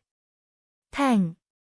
He stuck as the twin-headed snake was retreating, and a damage of over 60 points appeared above its head. On the other hand, Shifeng only lost slightly more than 10 HP, and he did not retreat even a single step backward. Following which, the abyssal blade slashed towards the undefended belly of the twin-headed snake, immediately causing -96 damage. Incidentally, the abyssal blade's ability, Doom Curse, was triggered, greatly reducing the twin-headed snake's attributes. However, Shifeng was not finished. He continued slashing the crimson blade, piercing the twin-headed snake's vital points and causing another -112 damage. By the time the twin-headed snake started reacting, its HP had already been reduced by half.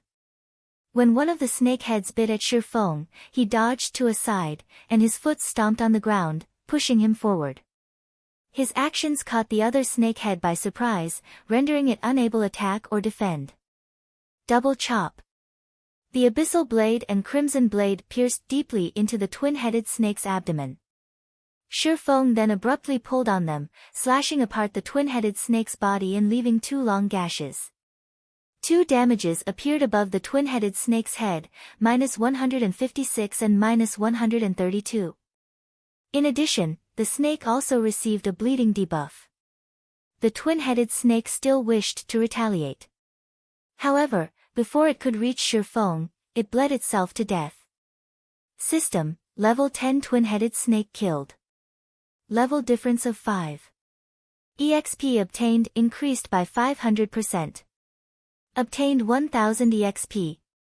The twin-headed snake contributed a snake gall to Shifeng. Shifeng did not use many skills throughout the entire killing process, mainly only using normal attacks. He easily took care of a level 10 monster. However, Shifeng was still not satisfied. It was especially true for his first piercing attack. The twin-headed snake actually blocked the attack. Otherwise, he would have been able to kill the twin-headed snake with a series of continuous strikes. Shifeng then started searching for his next target. After an hour, Shifeng had killed over 40 twin-headed snakes. His experience rose to 81% of level 5. His leveling speed was like a rocket, and his experience gain was even faster than that of forging equipment. Shifeng couldn't help but have mixed feelings about it. With the entire Silvermoon set equipment in addition to 2 top-tier weapons, killing monsters that were of higher levels became extremely easy. If the situation continued as such, Shifeng would reach level 6 in less than an hour. I'm still missing 3 snake galls and 5 venomous fangs. However, all the twin-headed snakes in this area are already dead. It might take a while for new monsters to respawn. Shifeng observed his surroundings. There was actually not a single twin-headed snake present. Shifeng had no choice but to run to another spot to grind twin-headed snakes. However, just after taking a few steps, 3 twin-headed snakes slithered out from the oasis. Amongst the 3, one of them had larger heads than the other two, and there was also a horn on each of its heads. This was a Snake King patrolling its territory. A rare elite, is it? Shifeng licked his lips when he saw the twin-headed Snake King, his lips revealing a faint smile. A rare elite was not something that a person could often meet. It would appear randomly, and its strength was slightly more than normal elite monsters. Its drop rate was also extremely good. Being able to meet one depended all on luck.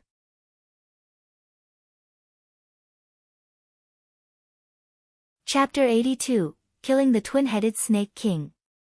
The twin-headed Snake King, along with its two subordinates, slowly slithered towards Shifeng.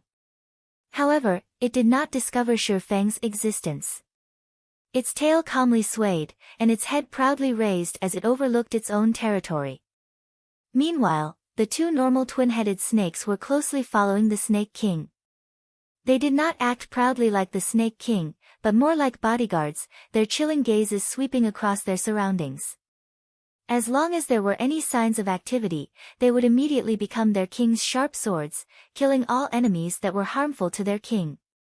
From when the twin-headed Snake King approached his location to when it turned around and left, Shifeng only watched it, silently. However, Shifeng was in no hurry to make a move. Instead, he stealthily followed it, using observing eyes on it, and waiting for the best terrain to start his attack. Twin-headed Snake King, Rare Elite. Level 10. HP 4000/4000. The other two twin-headed snake guards were both common monsters. They were both level 10, and they both had 1400 HP. Shifeng was about to face 3 level 10 monsters together. Moreover, there was even a rare elite amongst them. Even though Shifeng equipped with the full Silvermoon set equipment, he still needed to plan properly before taking action. After all, the few can't fight the many. Also, the snake race had extremely quick movement speeds and the Snake King even more so. Shifeng followed the twin-headed Snake King to an area filled with sandstone. There were several stones taller than a person here that could be used to obstruct the twin-headed Snake King's vision, so Shifeng finally started taking action. Shifeng would be at a big disadvantage if he were to take on all 3 twin-headed snakes at the same time. So, he needed to split them up and kill them one at a time, with the common monsters taking priority. Shifeng immediately used Phantom Kill, letting his doppelganger stay behind waiting while he took charge. Shifeng used Wind Blade, his sword stabbing at the nearest twin-headed snake guard. With the ambush and the speed increase from Wind Blade, the twin-headed snake was not able to react to the attack at all. Shifeng's 2 swords immediately stabbed it in the backs, causing damages of -76 and -61. Following which, Shifeng used Double Chop, causing -103 and -89 damage, and leaving the twin-headed snake guard with a bleeding effect. Shifeng was fully equipped with top-tier equipment and high-leveled skills. Even if the twin-headed snake guard had a high defense, the damage Shifeng could cause was extremely high.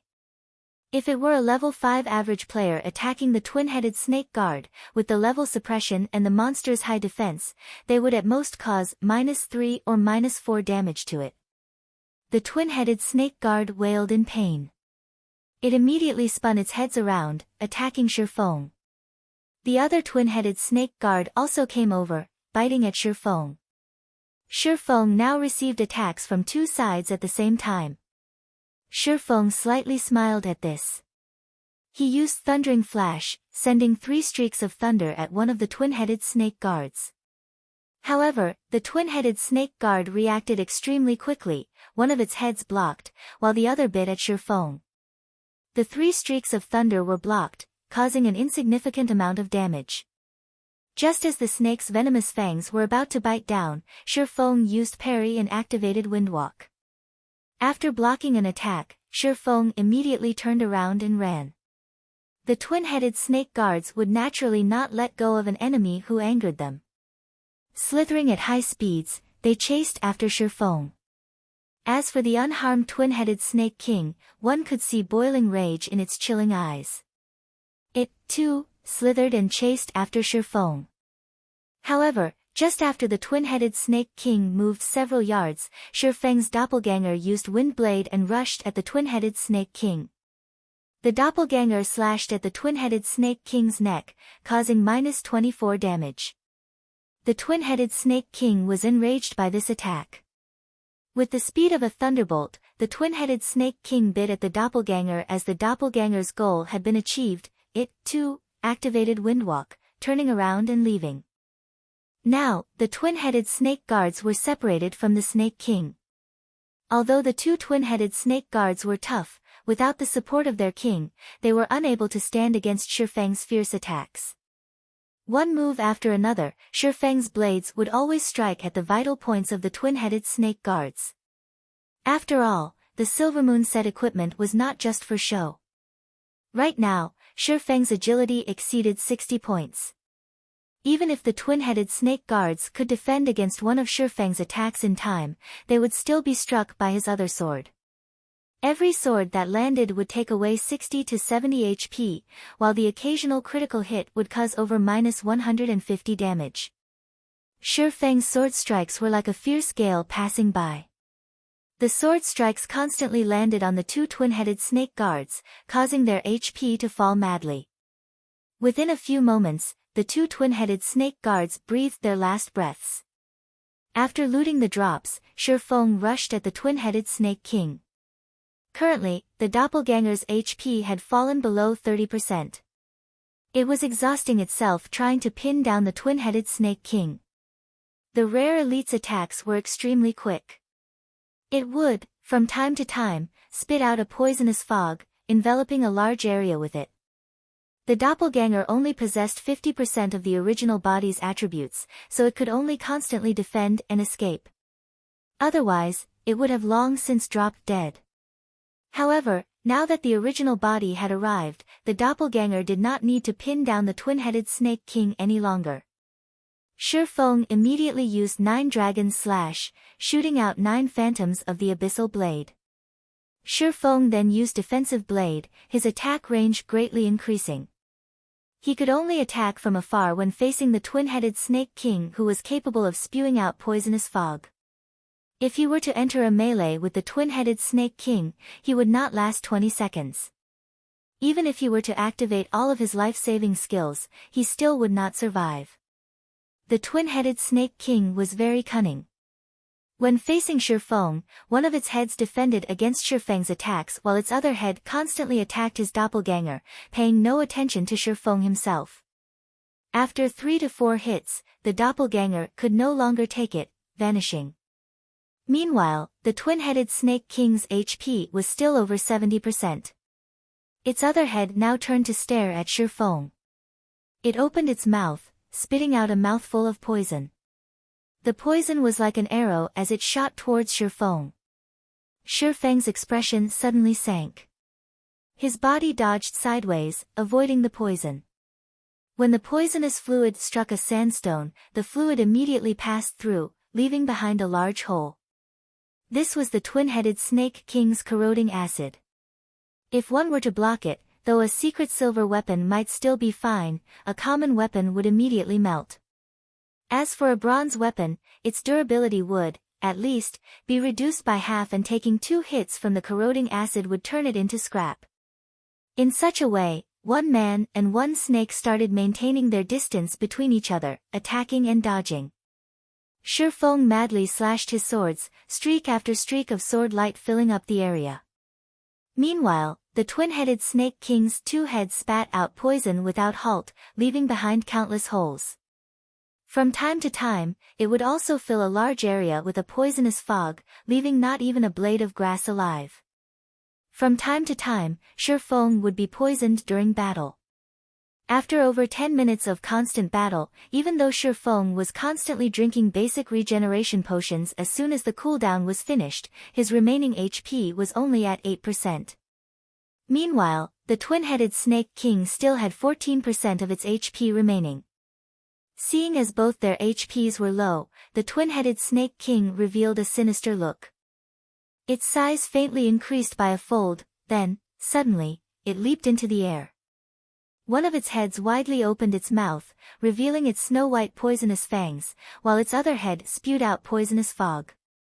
The twin-headed Snake King used an attack pattern that contained both attack and defense, and as long as Shifeng closed in on it, he would be trapped in the harmful fog, going all out now. Currently, Shifeng could withstand the poisonous fog for 3 seconds at best or take one strike from the Snake King itself. Hence, Shifeng took out a bottle of basic regeneration potion from his bag, gulping it down and recovering 180 HP. In his other hand, Shifeng took out a polymorph scroll. Just as the twin-headed Snake King was about to land, it was immediately turned into a sheep. Thundering flash. Chop. Double chop. Earth splitter. After a series of attacks, the twin-headed Snake King only had 5% of its HP remaining. However, it had transformed back into its original form, while its surroundings were filled with poisonous fog. The twin-headed Snake King's recovery speed increased by a fold while inside the fog, while its enemies would madly lose their HP. Shifeng immediately retreated, using Abyssal Bind on the twin-headed Snake King. Shifeng then took out the Tier 1 magic scroll, continuous flame bombs, and started chanting. 5 large fireballs smashed onto the twin-headed Snake King's body, taking away the last of its HP. The twin-headed Snake King dropped 4 items as it died. System: Twin-headed Snake King killed.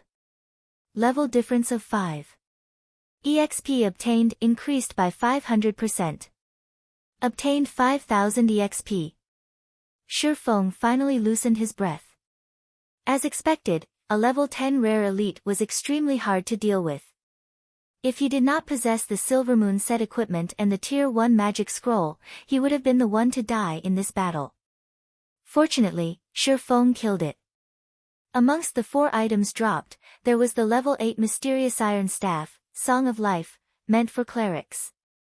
Its overall attributes were quite good, and it also increased the levels of recovery skills by +1. It was absolutely a top-tier staff. The next item was a level 10 Bronze Cross Shield with average attributes. However, shields were considered rare items, so it was already pretty good that one dropped. The final 2 items were the Snake King's Gall and the Snake King's Skin. Both were rare materials in making poison and leather armor. The quest items had already been collected, so after some rest, Shifeng returned to turn in the quests. He obtained the rare forging materials, and his experience increased to 91% of level 5, just a little more before reaching level 6. Looking at the time, it was not long before the arranged meeting time. So, Shifeng started heading towards the level 8 area, Physis Canyon.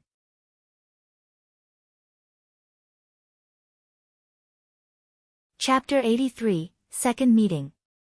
Physis Canyon, a paradise on Earth, it was a place filled with lush green vegetation. Multiple streams of water flowed through the canyon, while flocks of birds flew in the sky above. The forest, as well, was filled with the sounds of hundreds of birds squabbling with each other. Although this place was beautiful, right now, there was not a single player that came here to level up. After all, the highest leveled player right now was just level 6. Normally, they would be safely leveling up in level 6 or level 7 areas. Physis Canyon was a level 8 monster area, and level 9 monsters could even be found in the inner areas. For a short period, there wouldn't be any players coming to disturb this place. More importantly, Shifeng was here for the unique quest, Steel Fortress Barrutia. This quest was extremely important for him to establish his future guild. In Shifeng's previous life, the player who completed this unique quest, just by relying on the quest rewards alone, increased a second-rate guild standing to first-rate. However, now that Shifeng had received this unique quest, he would use it to benefit the guild he would establish. After entering the canyon, Shifeng used the demon's mask to alter his own appearance. He transformed the silvery white Silvermoon set equipment into a suit of shining pitch black set equipment. It could be called the Black Moon set equipment. Shifeng also altered his face into one of an older gentleman, his age around 26 to 27. He then donned a black cloak, his face hidden within the cloak. At first glance, his appearance exuded a strong sense of mystery, allowing others to think he was a man with a story. Shi Feng's get-up was somewhat similar to the Night Ranger, only he had two longswords hanging on his back rather than a simple black bow. Moreover, Shi Feng was not of the Night Elf race. Now that Shi Feng had disguised himself, nobody would be able to recognize who he was. Even with Gentle Snow's discerning eyes, it was impossible for her to recognize him. Arriving at the meeting location, Shi Feng discovered Gentle Snow and her group had yet to arrive. Shi Feng called out the system notifications, taking a look at the sales condition of the forging designs this time around. Sold out already. Shi Feng looked at the series of notifications, his eyes almost shining. There were over 10 notifications from the auction house, and every one of them notified him that he had an increase of around 3 gold coins. Shi Feng auctioned a total of 20 pieces of forging designs, yet, they were sold at an average price of 3 gold coins. One could just imagine how desperate these guilds were. However, compared to the price of 3 gold coins, these guilds that bought the forging designs could also, very quickly, earn that money back. God's domain had only officially started 3 days ago. Along with the increase in time, there would be more and more people joining God's domain. The number of new players might even exceed that of the old players. These new players were the main consumers, and the supply level 3 glimmer chest plates would be unable to meet the demand. In a short period, the value of the glimmer chest plate would not depreciate, and instead, its value might even increase. However, Shi Feng's goal had already been met, so he no longer planned to make more glimmer chest plate forging designs to earn money. Right now, his bag was holding over 50 gold coins. These coins were the entirety of the fluid funds of more than 10 large guilds.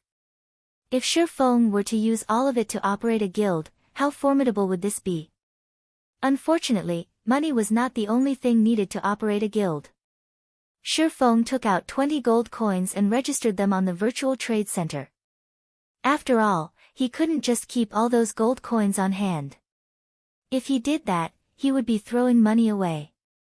Based on the selling price right now, these 20 gold coins were worth 180,000 credits. Shi Feng did not imagine things would go so smoothly. He earned so many credits in just 3 short days. However, if he wanted to start a good workshop, such a small amount of money was still insufficient. To start up Shadow Workshop, Lan Hailong invested 5 million credits from the start. In the following month, he even invested over 10 million credits. One could just imagine how much money it took to start up a workshop, not to mention a guild with thousands or tens of thousands of members. However, after the workshop and guild were established, things would be greatly different to a guild. Hundreds of thousands of credits was nothing. Shi Feng still needed to earn a lot of money. Hence why Shi Feng had chosen to work with Gentle Snow secretly. "Are you Black Flame?" A voice as crisp as a jade falling to the ground came from behind Shi Feng. Shi Feng turned around, discovering Gentle Snow's beautiful figure walking over while sizing him up. Although it was their second time meeting, he was still unaccustomed to Gentle Snow's attentive gaze. In a slightly deep tone, Shi Feng said, "Correct. I am." Hearing Shi Feng's answer, moreover receiving the information proving Black Flame's identity, Gentle Snow's beautiful eyes focused. She secretly used an observation skill. Suddenly, Gentle Snow stared blankly. She was unable to discern Shi Feng's name. The information only showed him as an unknown level 5.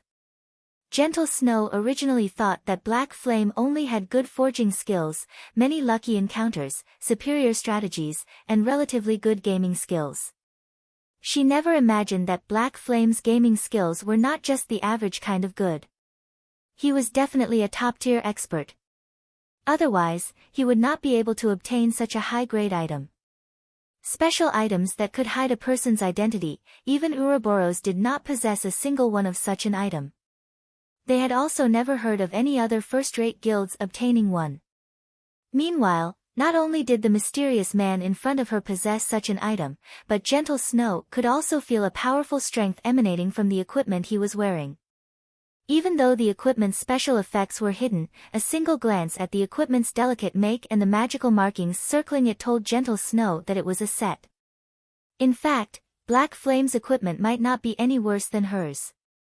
Her equipment was obtained through the efforts of the elite party behind her. How much time had they spent obtaining them? How did the man in front of her obtain such good equipment? Gentle Snow attentively gazed at Shifeng. She was even starting to suspect whether or not Black Flame was a player or the leader of a mysterious organization. Otherwise, how would he possess such financial and physical resources to carry out all those tasks? His title of Chief Forger was even publicly acknowledged by the players of Star Moon Kingdom. Just carrying out tasks such as forging and organizing would take up most of his time, so how was it possible he obtained such a good set of equipment? Hello, I am called Gentle Snow, first vice leader of Ouroboros. Gentle Snow stretched out her jade-white hand in a very formal manner. It was different from the casual meeting when Shifeng first met her, where she regarded Shifeng with a superior attitude.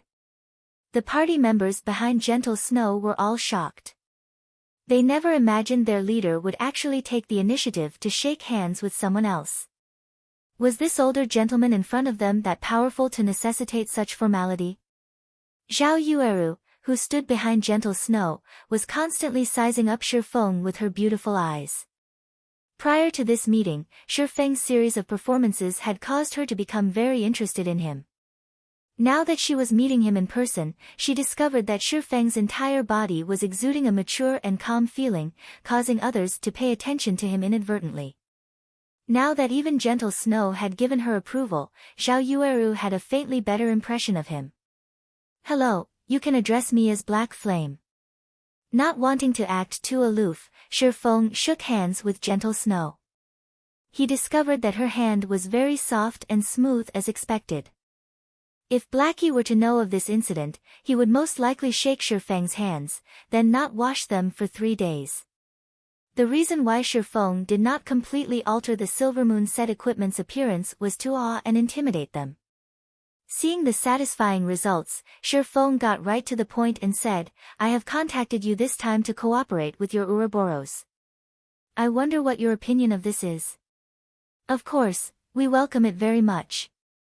If you are willing to become the chief forger of our Ouroboros, just state your price, Gentle Snow said with confidence. She guessed that Shifeng would demand an exorbitant price. However, as long as they could successfully poach Shifeng, then everything would be worth it. Moreover, with her current influence, satisfying Shifeng's appetite was no problem at all. Miss Snow, I think you are misunderstanding something here. I will not be joining your guild. Instead, I will be using an equal status to cooperate with your guild. If Miss Snow is unable to make this problem clear, we do not need to continue this discussion. Finished speaking, Shifeng turned to leave.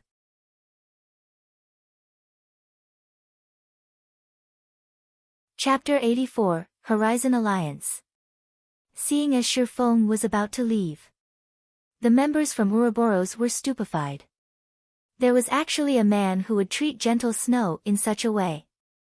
He even discarded the chance to work with Ouroboros without hesitation. Zhao Yueru panicked, her words caught in her mouth. She almost wanted to hold back Shifeng and mediate between them. Even the wise Gentle Snow had yet to speak. If Zhao Yueru took action herself, her standing out might cause the situation to worsen. So, without a better choice, she just pulled on Gentle Snow's arm, secretly reminding her. However, what Zhao Yueru did not know was that Gentle Snow was similarly stupefied. She did not imagine that Shifeng's goal from the start was not to join Ouroboros but to cooperate with them on equal standing. However, did Shifeng have the qualifications to do so? Ouroboros was not as simple as it looked. It was a colossus in the virtual gaming world. The resources in its possession were not something an average player could imagine. To be able to cooperate with Ouroboros with equal statuses, at the very least, they needed to be a first-rate guild equally. On the other hand, the man before Gentle Snow wanted to cooperate with Ouroboros on equal standings as if it were a matter of course. For him to be so confident, did this man truly have some sort of hidden power standing behind him? This was also not an impossibility. Being able to carry out this series of matters, in addition to obtaining such a set of equipment, was not something a person could do within such a short period. Black Flame definitely possessed the support of a great power. That's the only way he would be capable of causing the vicious competition that was happening right now. According to their guild statistics, the income Black Flame obtained from selling the forging designs exceeded 60 gold coins. Meanwhile, the fluid funds of a first-rate guild right now did not exceed even 3 gold coins. If this money were utilized properly, it would allow a first-rate guild to surpass the other first-rate guilds instantly. Becoming a super guild would not be a problem. Suddenly, Gentle Snow felt chills crawl down her spine. As the vice leader of Ouroboros, she actually failed to notice such a great hidden power. However, for a power to be unknown to her, one could just imagine how deep this power hid. Fortunately, she was able to discover it now. Whether they were a friend or a foe remained unknown. Please wait. Gentle Snow urged Shifeng to stay, saying, "You, too, should know that our Ouroboros is a first-rate guild. There are not many powers out there who possess the qualifications to work with us. If you can prove that you have the ability and capital and that your proposal would bring Ouroboros great benefits, then we can come to an agreement." Humph. Ouroboros sure does have a very big tone. You should know that the first-rate guilds that I can choose to cooperate with aren't just limited to you. Shifeng turned around and looked at Gentle Snow, acting as if he did not place Ouroboros in his eyes at all. Afterward, he took out one of the level 10 mysterious iron equipment forging designs that he bought from Blackbeard, waving it in front of Gentle Snow's face. He then said with a sneer, "I wonder what thoughts you will have after seeing this. Do you think I have enough qualifications?" How could it be? Gentle Snow could not believe what her eyes were seeing. Her heart was filled with extreme shock. How did you obtain a level 10 mysterious iron forging design? Right now, even the level 3 glimmer chestplate forging design was being fought over insanely. The value of the forging design in Shifeng's hands right now simply could not be imagined. To the elites of a guild, the level 3 glimmer chestplate forging design was not particularly useful. The main purpose of a guild obtaining it was just to earn money and nurture their own forgers, increasing the advantage that their guild possessed over others. However, when compared to the forging design that Shifeng was currently holding, the glimmer chestplate forging design was not even worth being mentioned. Led by one step, then lead to every other step. This was the natural law of the virtual gaming world. Every guild knew of this law, trade secret. Don't think too much about it. Shifeng kept the forging design. If there aren't any other matters, then I'll be leaving. It was absolutely impossible for Gentle Snow to allow the person in front of her, who possesses a level 10 mysterious iron equipment forging design, to leave. Moreover, to allow him to cooperate with another first-rate guild. If she were to allow the other first-rate guilds to obtain him and mass-produce these pieces of equipment, equipping every elite member with it, then the competition for the kingdom's capital would no longer be necessary. Alright, I agree. State how we should cooperate then. Gentle Snow grit her teeth, yielding to Shifeng in the end. Hee, but I don't wish to cooperate with you anymore. Shifeng said in a deep tone. You? Gentle Snow's expression suddenly turned cold. However, very quickly, she calmed back down. She no longer had her high and aloof attitude, her face revealing a calm smile as she said, "I apologize for my previous poor manners. I wonder if you can reconsider. Our Ouroboros is willing to pay double the price of the other guilds." Shifeng nodded his head, saying with a smile, "All right then, seeing as you are so sincere." After this scene, everyone else thought that they had heard wrong. The incomparably proud snow goddess actually surrendered.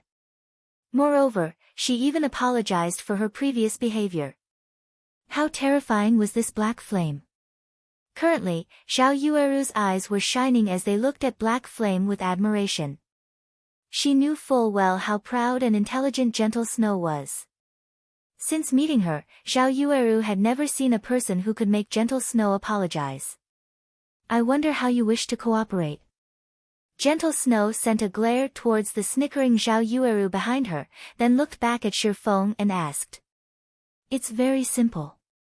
I am planning to establish a loose lifestyle organization called Horizon Alliance and recruit all sorts of lifestyle players. You just need to help me advertise it and spread its influence, and I'll give your guild a discounted price. I'll even sell you equipment and tools that are unavailable to the public, Shifeng unhurriedly said. You really want to establish such an organization? Gentle Snow was slightly shocked. Although she did not think highly of Shifeng, the terms he stated were very attractive. Xiao Yueru's eyes widened in shock. She unbelievably looked at Shifeng, feeling he was too insane. After everyone else heard Shifeng, they all thought that Shifeng simply had too much money to waste. He was actually trying to establish such an organization. Shifeng's plan was truly outrageous. It was utterly impossible to unify all the lifestyle players. The financial resources, physical resources, and manpower required to carry out such a feat were simply too great. Every guild has been nurturing their own lifestyle players. Moreover, they only recruited the elites among them in order to avoid wasting resources. That meant that the leftover lifestyle players were just mob characters, and there wouldn't be a big effect if all of them gathered together. The resources needed to nurture these lifestyle players were even more needless. There was not a single guild out there who was willing to bear such a price. Of course, if it were to succeed, the profits would be truly unimaginable. You don't have to worry about this. When the time comes, I will naturally notify you to help me advertise the organization and spread its influence. In any case, you all don't have anything to lose. Of course, I will give you all some remuneration in advance. 10 glimmer chestplate forging designs should be enough for your guild to nurture quite a few forgers. If Shifeng were to advertise the organization himself, not to mention how much time it would waste, the effects would not be that great. He would need a lot of time to increase the organization's influence. However, it was a different story if Ouroboros were the ones advertising the organization. They could practically cover the entire Star Moon Kingdom, greatly shortening the process of gathering influence. Gentle Snow gave Shifeng's offer some thought. It was not much work for them to do the advertising. They could also obtain 10 glimmer chestplate forging designs now, allowing them to widen the gap between Ouroboros and the other guilds. They would also be able to nurture a large batch of lifestyle players, earning even more coins. As for the matter of establishing such a lifestyle alliance, nurturing lifestyle players in large batches meant it was a process of constantly spending money. It wouldn't be long before such a plan would collapse. Nurturing lifestyle players was an extremely tough task. If Shifeng did not possess the resource and financial support from a large guild, it would be very hard for him to obtain any achievements. Following which, Gentle Snow signed a contract with Shifeng, stating that she was willing to help Shifeng spread his organization's influence throughout the entire Star Moon Kingdom. After doing so, Shifeng must repay her with 100 pieces of level 10 mysterious iron equipment. At the same time, Ouroboros will be able to purchase equipment and tools from Shifeng at the discounted price. Gentle Snow looked rather happy after receiving the 10 glimmer chestplate forging designs. She passed the forging designs to an assassin, letting him take the forging designs back to the guild. Then, she looked towards Shifeng, inviting him. I see that the number of humanoid monsters is quite high here. Although their levels are slightly higher, it is a good place to level up. Why don't you level up with us? It would be much faster than leveling up by yourself.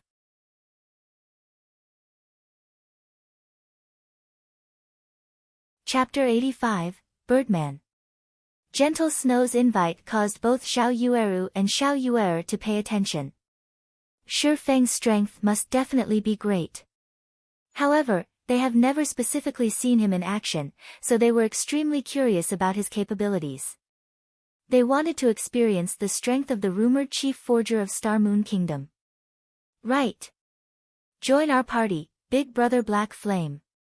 Our party members are all very skilled, so our leveling efficiency will be a lot higher, Xiao Yuer said from the side. Zhao Yueru sent a glare towards Xiao Yuer. The girl actually made the statement before she could. Xiao Yuer hid behind gentle snow, cutely sticking her little tongue out at Zhao Yueru. Zhao Yueru stamped her feet in anger, causing her chest to bounce indefinitely. If it were not for Black Flame being present, she would have taught this little girl a lesson right this instant. Although the beauties were filled with interest in Shi Feng's strength, the remaining two male players had their fighting spirits raised instead. Just what did Shi Feng possess to earn the attention of the three beauties? Suddenly, a heart of competition grew within them. They looked at Shi Feng with a provocative expression, not believing that they were any worse than Shi Feng. Regarding these provocative glances, Shi Feng paid no attention to them. He said in a low tone, "Thank you for your kind intentions, Miss Snow. However, I have a quest that I need to do here, so I can't level up with everyone." "A quest, is it?" Gentle Snow was slightly shocked. This place was a level 8 monster area, so she was extremely curious about this quest Shi Feng possessed. However, trying to ask about someone else's secret would be impolite, so she formally said, "Then, we won't disturb you anymore. If you need help, just ask. Although we don't know how much help we could be, we will still try our best to assist you." Shi Feng smiled faintly when he heard Gentle Snow's offer. It was naturally good news that there was someone willing to help him. It would not be an easy task entering the steel fortress Barrutia. There would definitely be monsters there, and it would take Shi Feng a long time to deal with them by himself. If there were such a powerful party helping him, then he would be able to save a lot of time. "That's great. I need to go to a certain place. However, there are a lot of monsters there, so it won't be easy for me to enter by myself. Can you all help me clear the area?" Shi Feng implored. Originally, Gentle Snow was still thinking of a way to deepen the relationship between them and Shi Feng. Never would she have thought that Shi Feng would actually take the initiative to ask them for help. Gentle Snow quickly said, "Okay, I'll invite you to the party. You lead the way." Shi Feng accepted the invite, joining Gentle Snow's party. Under Shi Feng's guidance, the party of players quickly arrived at the core region of Phissis Canyon. "We'll arrive after passing through this forest. However, the number of birdmen here is very high. They are all living up in the trees and are hard to detect, so you all have to pay attention to the birdmen descending at any time. If they catch you in their talons, they will carry you high up into the air, then throw you your death," Shi Feng informed as he walked. "It's just a bunch of birdmen. What's there to be afraid of? Watch how we'll take care of these birdmen." The shield warrior of the party clapped his chest, speaking in a disdainful tone. Shi Feng spoke no more, only silently pushed aside the tree leaves that hindered his path. However, Gentle Snow was not careless. Instead, she commanded, "Everyone, pay attention to the air above. Protect the healer." "Yes." The two male players immediately turned serious, not daring to be careless. They tightly guarded Xiao Yuer's sides. As long as Xiao Yuer survived, she would be able to revive them after leaving the battle. That way, the EXP and skill proficiency lost would be massively reduced. As expected, not a moment later, 4 white-feathered birdmen descended from the treetops. The sharp talons on both of their feet shot down with shocking speed, like an eagle hunting its prey, catching the male ranger in an instant. The remaining party members reacted quickly, either using their weapons to block the talons or avoiding them completely, get rid of them. "Yueru, attack the birdman that caught Little Song. Yuer, stay in the back." Gentle Snow shouted orders. She used Whirlwind Slash on 2 birdmen, however, the 2 birdmen reacted very quickly, avoiding the attack by flying up into the air. Following which, Gentle Snow used Charge, running to save the male ranger named Little Song. Although the twin daggers in Little Song's hands constantly retaliated, the talons of the birdman were too hard. No matter what he did, he could not hack away the talons gripping his shoulders. Although he wanted to attack the Birdman directly, his position prevented him from landing a hit on the monster's body. He could only helplessly dangle, slowly rising into the air. Zhao Yueru used a flame explosion on the level 9 Birdman's wings, causing -53 damage. The flames burned away some of the Birdman's feathers, causing the Birdman to plummet from the sky instantly. Gentle Snow was already waiting down below by the time the Birdman landed. She directed a cleave at the Birdman's neck, sending the Birdman and its prey flying with the attack and causing -61 damage. Facing the level 9 Birdman, Zhao Yueru and Gentle Snow dealing such a high amount of damage despite the level difference of 4 levels was quite good. The injured Birdman looked pitiful. However, Birdman had a total of 1000 HP. Just this amount of damage was nothing to it. It would be better again after rubbing some spit on its wounds. Moreover, it was the first time Gentle Snow and the others dealt with the attack patterns of flying monsters. They did not know any effective attack patterns and battle techniques. Although Gentle Snow's party managed to save the ranger, they were still at a disadvantage against the 4 Birdmen hovering in the sky.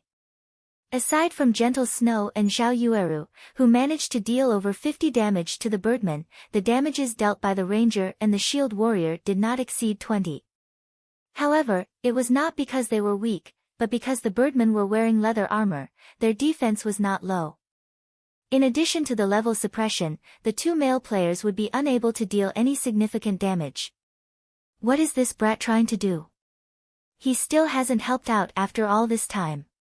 He is even watching from the side. Is he just a paper tiger? The shield warrior, unable to stand by idly and watch, ridiculed Shifeng in a soft tone.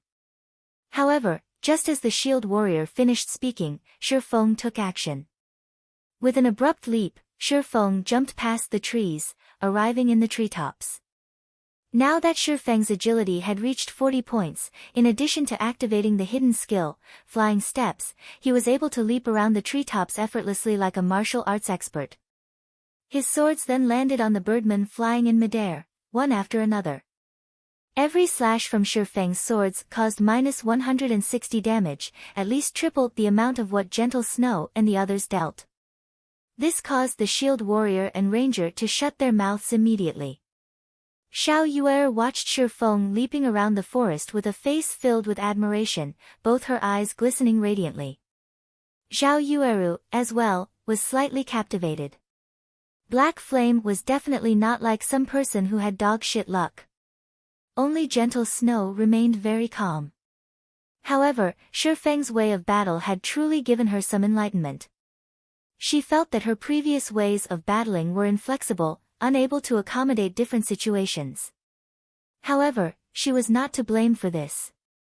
The previous virtual reality games that were available did not contain such a flexible battle styles. It would not be easy for her to change in such a short period. A short moment later, 4 of the hovering Birdmen fell dead. Their bodies fell heavily to the ground, dropping several copper coins and some light feathers. Let's go. Shifeng sheathed his pair of swords after landing on the ground. He then walked in the direction of his destination. Big brother Black Flame, don't walk so quickly. Teach me how to battle as well, alright? Zhao Yuer excitedly chased after Shifeng, hugging Shifeng's arm and shaking it. This is a technique for melee jobs. You don't need to learn it as a cleric. Shifeng did not think that Zhao Yuer would be so easygoing and unrestrained. She was completely different from the distinguished person she would be several years later. You little girl. Just a moment and you're already making trouble. Didn't Big Brother Black Flame already say it? You're not suited for it. Zhao Yueru pulled Zhao Yuer away, panting in rage. Unconsciously, the way she referred to Shifeng had changed as well, suddenly becoming much more intimate.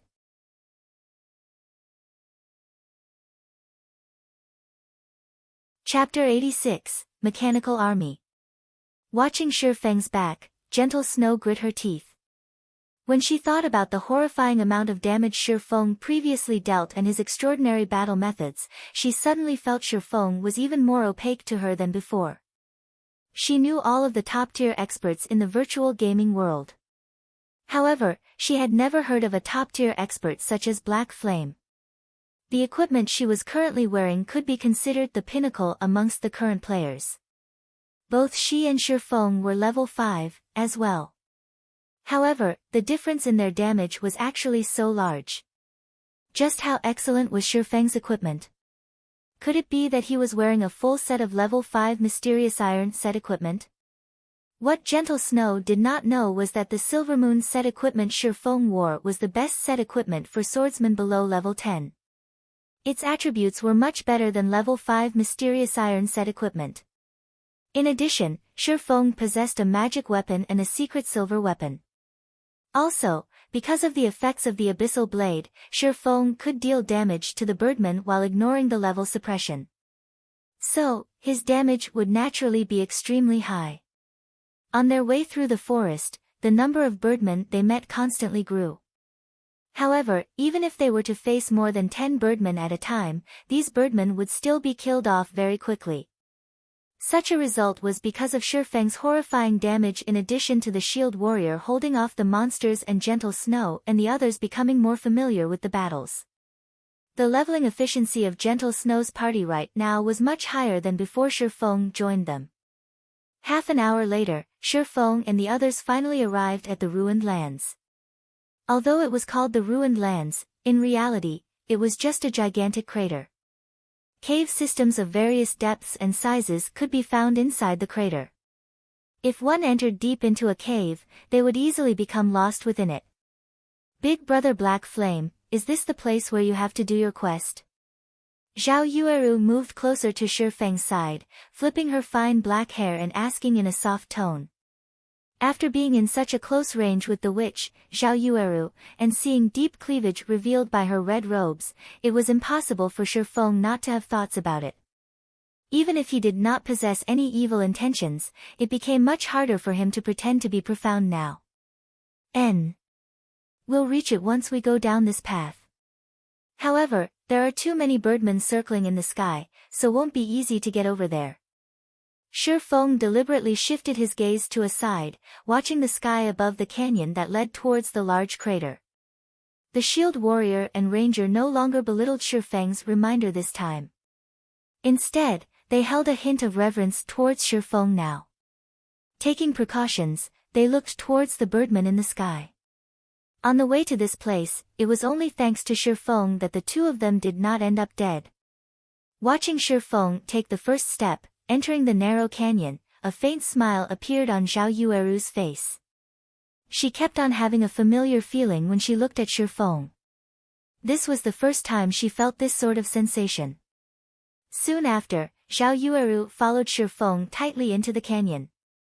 Gentle Snow only smiled sweetly at this scene. How could she not know Zhao Yueru's thoughts? There were extremely few situations where Zhao Yueru was interested in a man in such a way. Of course, if Zhao Yueru could enchant Shifeng, pulling him into Ouroboros, that, too, would be advantageous. Although there were a lot of Birdmen in the canyon, Gentle Snow's party had become increasingly familiar with dealing with these monsters. It was especially true for Gentle Snow. She was a genius. She had already learned Shifeng's battle methods after only seeing them a few times. She used the cliff walls to jump back and forth, and every time she brandished her blade, she would strike a Birdman from the air, sending it to the ground. Moreover, she was able to dodge and avoid the talons and fierce attacks of the Birdman in midair. Even without Shifeng's help, Gentle Snow's party could get rid of all Theseus Birdmen after continuously killing several hundred Birdmen. A flash of golden light appeared around Shifeng's body. He had finally reached level 6, catching up to those leveling madmen. In order to equip the Dark Pursuer's cape a little earlier, Shifeng placed all of his attribute points into agility. If he were to level up the Abyssal Blade to level 5, he might even be able to equip the Dark Pursuer's cape at level 8. He's level 6 already. Gentle Snow looked over at Shifeng. She did not imagine that his leveling speed would be so swift. She had been killing monsters to level up without stop, yet, she was currently still 23% away from reaching level 6. Meanwhile, Shi Feng clearly busied himself with a variety of things, yet, he could still reach level 6 before her. However, when she thought about how Shi Feng could kill monsters of a higher level with such ease, it was no wonder he could level up so quickly. You want to go to that place? The number of monsters there is just too high. Amongst them, there are even quite a lot of level 9 elites and level 10 special elites. Are you sure you want to enter? After arriving at the deeper regions of the large crater, Gentle Snow suddenly discovered that the place was filled with wandering mechanical golems. She could not figure out just what kind of quest Shi Feng had received that actually had such a high difficulty. Even if Shi Feng were even more powerful than he was now, it was absolutely impossible for him to enter that place. The mechanical golems were around a person's height. Mechanical golem, common monster. Level 9. HP 1, 500/1, 500. The mechanical warriors were double the size of the mechanical golems, and their hands were holding a blade and shield. Mechanical warrior, elite monster. Level 9. HP 3,000/3,000. The mechanical knights were the most terrifying of them all. They rode mechanical horses, and they held long pikes. They were over 6 meters tall, just like a 2-storied building. Mechanical Knight, Special Elite. Level 10. HP 7,000/7,000. In the deepest parts of this horde of mechanical monsters, there was a pair of tightly shut steel gates. However, the number of mechanical puppets and mechanical warriors was just too ridiculous. Just from a simple glance, Gentle Snow estimated over 800 of them. Moreover, in the deepest parts, there were over 100 mechanical knights tightly guarding the front of the steel gates. Clearing all of those mechanical knights without a 1,000-man elite army was only a pipe dream. The amount of these mechanical monsters simply caused one despair. Even being more than 100 yards away from these mechanical monsters frightened Zhao Yueru and the others. The mechanical army would be unparalleled if they were to rush over altogether. The army would be able to annihilate Zhao Yueru and the others instantly. Big Brother Black Flame, are you really going to go? You will definitely die. Even though Zhao Yueru was confident in her party's strength, just based on the standards of their level 5 party, clearing the surrounding mechanical golems and mechanical warriors was already a huge problem, not to mention the mechanical knights. A single mechanical knight might be enough to get rid of them all, let alone facing 100 of them. I must go there. However, we need to clear these golems and warriors, which are just hindrances. First, Shi Feng nodded his head. Then, let's slowly lure them over and kill them, clearing the way bit by bit. Gentle Snow had already promised Shi Feng that they would spare no effort in helping him. Naturally, she would not shrink back now. Moreover, this place was quite good for leveling up. After killing so many birdmen on the way here, they gained quite a lot of common equipment and materials. If they were to clear all these mechanical warriors, their gains should be even greater. It was just that the strength of the mechanical warriors was still an unknown to them. Then, I'll lure them over one by one, Zhao Yueru volunteered. It was easiest for a ranged player to lure monsters. Moreover, based on her skills, even if the monsters were tightly packed together, she would still be able to lure only 2 to 3 of them over. Their party would also be able to dispose of the monsters easily. Hold on, Shi Feng suddenly pulled Zhao Yueru back. Is there something wrong? Zhao Yueru asked. The others looked towards Shi Feng, puzzled. Could it be that Shi Feng did not believe in Zhao Yueru's skills? Shi Feng was very clear with the difficulty of this place. However, Zhao Yueru and the others did not know that these mechanical monsters were all weapons of war made by the dwarven civilization. If Zhao Yueru were to go and lure the monsters without knowing this, it would only lead to a party wipe. The mechanical monsters are extremely troublesome to deal with. Their aggro range is extremely wide. There is no need to mention their defense and attack power. If you were to try and lure one, at least 10 more would follow. With the level suppression, we will definitely be unable to take on that many of them at once. I have another idea. Which one of you here has a movement speed of over 14 points? My movement speed is 17. Little Song has also reached 14 points, Gentle Snow answered even though she did not understand why Shifeng asked such a question. You and Little Song both use a speed scroll. In a moment, lure all of the surrounding mechanical monsters and gather them in a single location. Then, leave the rest to me. Shifeng took out 2 speed scrolls. With these items, based on the mechanical monster's speed, the mechanical monsters would definitely be unable to catch up to the 2 of them. After associating with Shifeng for some time, Gentle Snow knew that Shifeng was not one to spout nonsense. He definitely must have his own reasonings. Hence, she and Little Song both used the speed scrolls, the 2 of them starting to lure the monsters from both sides.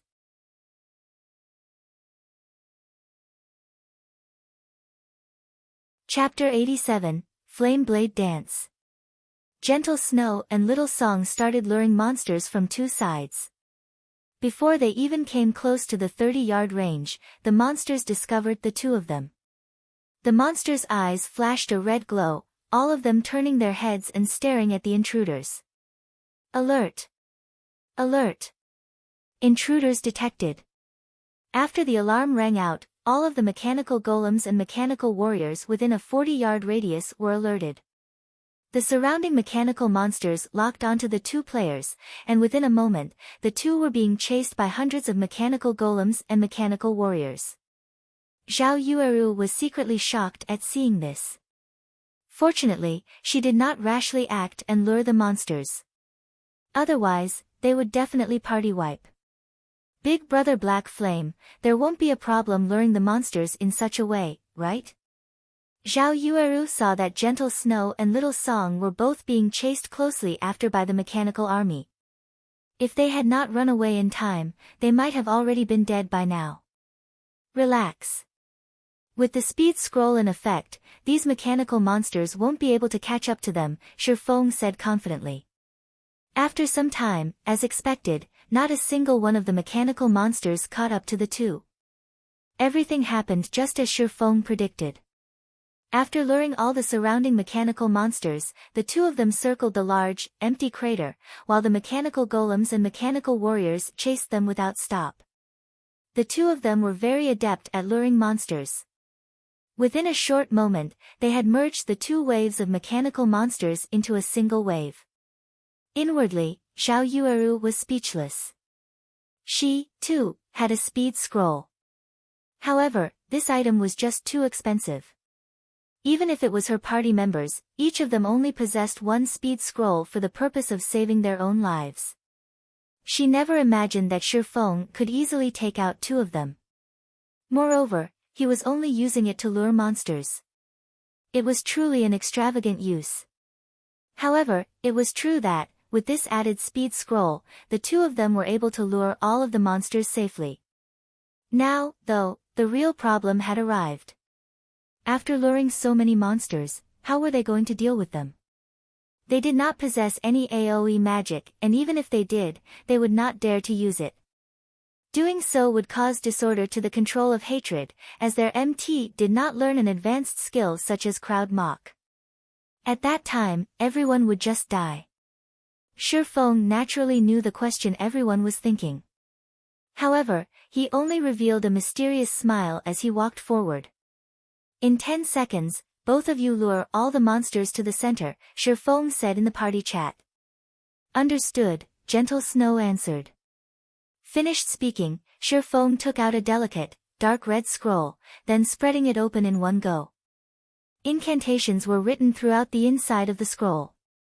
Just the light coming from the incantations was enough to cause the fire mana in the surroundings to surge. After seeing this, even an amateur would know that the item Shifeng took out was not simple. As an elementalist, Zhao Yueru's face was filled with shock. Just what kind of magic scroll was this? The magic scrolls sold by the magic shops were definitely unable to create such a feat. Just the incantations alone were enough to cause the fire mana of the surrounding area to gather quickly, becoming incomparably violent. Such a gathering of fire mana was even stronger than the fire dragon's roar she used by several times. If Shifeng were to release it, who knew how strong it would be? At this moment, Shifeng activated the magic scroll and pulled out the abyssal blade. Suddenly, the fire mana collected above the magic scroll poured down like mercury, and streak after streak of flames over 10 meters in length penetrated the abyssal blade. Magnificent flames then burst out of the abyssal blade's form, suddenly transforming into a sword of flame. It faintly released the cry of a phoenix, resounding throughout the surroundings. Naturally, everyone noticed such a vast and mighty power. Nobody thought Shifeng would actually still have such a hidden ace in the hole. In fact, Shifeng did not wish to use this Tier 2 magic scroll. He would have one less after every use. Moreover, Shifeng had only harvested 4 such items from all of Moonlight Forest. Now that he had used one, he only had 3 remaining. At this time, Gentle Snow and Little Song had already lured all of the mechanical monsters to the central region of the crater. They then ran towards Shifeng. The mechanical monsters were coming in closer and closer, 40 yards. 30 yards. 20 yards. 10 yards. However, Shifeng had still not taken any action. He was only standing there, silently, with his hand holding the dazzling and burning hot sword. Just as Gentle Snow and Little Song ran past Shifeng, Shifeng abruptly took action, slashing out his burning blade. Tier 2 Magic, Flame Blade Dance. In the blink of an eye, Shifeng's slash released countless crimson flames. The scorching flames were like an ocean, instantly swallowing the entire mechanical army. The cone-shaped flames burned everything in a 60-yard distance to ash. Even if the mechanical warriors had 3000 HP, they were still unable to withstand the damage from this move as they all turned into a pile of scrap metal.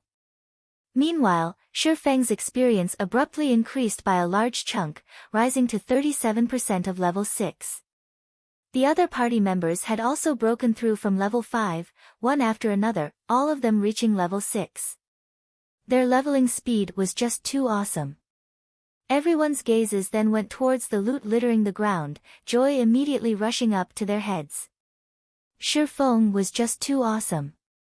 He used a single move to kill level 9 elite monsters instantly. Although he depended on an external item to do so, being able to obtain such an item was still proof of his ability.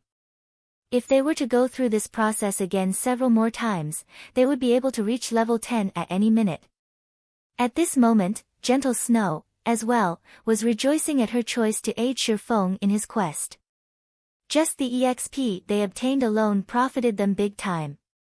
Big Brother Black Flame, what kind of scroll did you use? It was actually so powerful. Zhao Yueru blinked her eyes at Shifeng, asking curiously. A Tier 2 magic scroll, Shifeng casually said. Big Brother Black Flame, where can I buy it? Zhao Yueru was captivated by this magic scroll after seeing its destructive capabilities. It would be worth it even if she had to spend 10 silver coins to buy one. Shifeng shook his head, saying with a smile, this item can't be bought. It will only appear by chance when opening a high-grade treasure chest. Oh, Zhao Yueru was slightly disappointed. Shifeng might have spat out blood if he knew Zhao Yueru thought of buying the Tier 2 magic scroll for only 10 silver coins. Nobody would sell a Tier 2 magic scroll. That was because this item was just too valuable. If used at a crucial point, it was possible to create a comeback situation. In Shifeng's previous life, there were many large guilds who offered 2 to 3 gold coins for Tier 2 magic scrolls but still failed to purchase any. If it were not due to the importance of this quest, Shifeng would not have been willing to use this scroll. Gentle Snow originally wished to find out more about the magic scroll, as this item was truly too useful. However, after hearing Shifeng's tone, it was clear that he was feeling heartache over having used the item. Even the rich and overbearing chief forger was feeling heartache. One could just imagine how rare this item was. However, when Gentle Snow heard that she could obtain such an item from a high-grade treasure chest, she thought to herself that she would let the players from her guild make a note of it. Following which, everyone else started cleaning up the loot. There were plenty of elite monsters amongst the over 800 mechanical monsters, so there were many items dropped. Amongst them, there was no lack of level 7 to level 8 common equipment. There were even over 30 pieces of bronze equipment and several skill books. You killed all these monsters, and we were not of much help. So, we won't be taking any of the equipment or skill books. Gentle Snow traded all the items to Shifeng after she finished arranging the loot. However, the shield warrior started drooling when he looked at all the equipment for MTs. He was extremely reluctant to part with them. However, he also did not dare have any objections to give everything to Shifeng. You all helped out quite a lot. Let's split according to job requirements. As for these skill books, I'll be taking them. Shifeng only kept all of the skill books because he discovered a special skill, precision throw, amongst them. This skill was extremely useful to him. As for the bronze equipment, they were worth but a few gold coins, so they were not as valuable to him. The equipment he was currently wearing was the Silvermoon set equipment. Shifeng did not plan on changing equipment while he was below level 10. As for Blackie and the others, he would obtain equipment that would better suit them. Although the equipment did not serve much purpose to Shifeng, they were very useful to Gentle Snow. I would feel embarrassed if I were to accept them vainly. How about I purchase all of them? I currently don't have enough game coins on hand. Could I pay using credits? Gentle Snow, not wishing to owe Shifeng a favor, softly asked. Paying with credits is fine as well. Shifeng was naturally very willing. In a short moment, Gentle Snow had transferred 50,000 credits to Shifeng, enriching Shifeng quite a lot once more. What about the remaining mechanical knights? Are you going to use a magic scroll again? Gentle Snow looked towards the over 100 mechanical knights guarding the large gate, asking in anticipation. A tier 2 magic scroll can't get rid of them. Moreover, I don't need to kill them to enter into that place. I just need to lure them away. When Shifeng heard Gentle Snow saying so, his forehead couldn't help but sweat. Tier 2 magic scrolls weren't just some kind of cabbage he could waste. Leave it to me, then. Gentle Snow looked at the terrain and entered into deep thought. She felt that there should be no problem in accomplishing the task.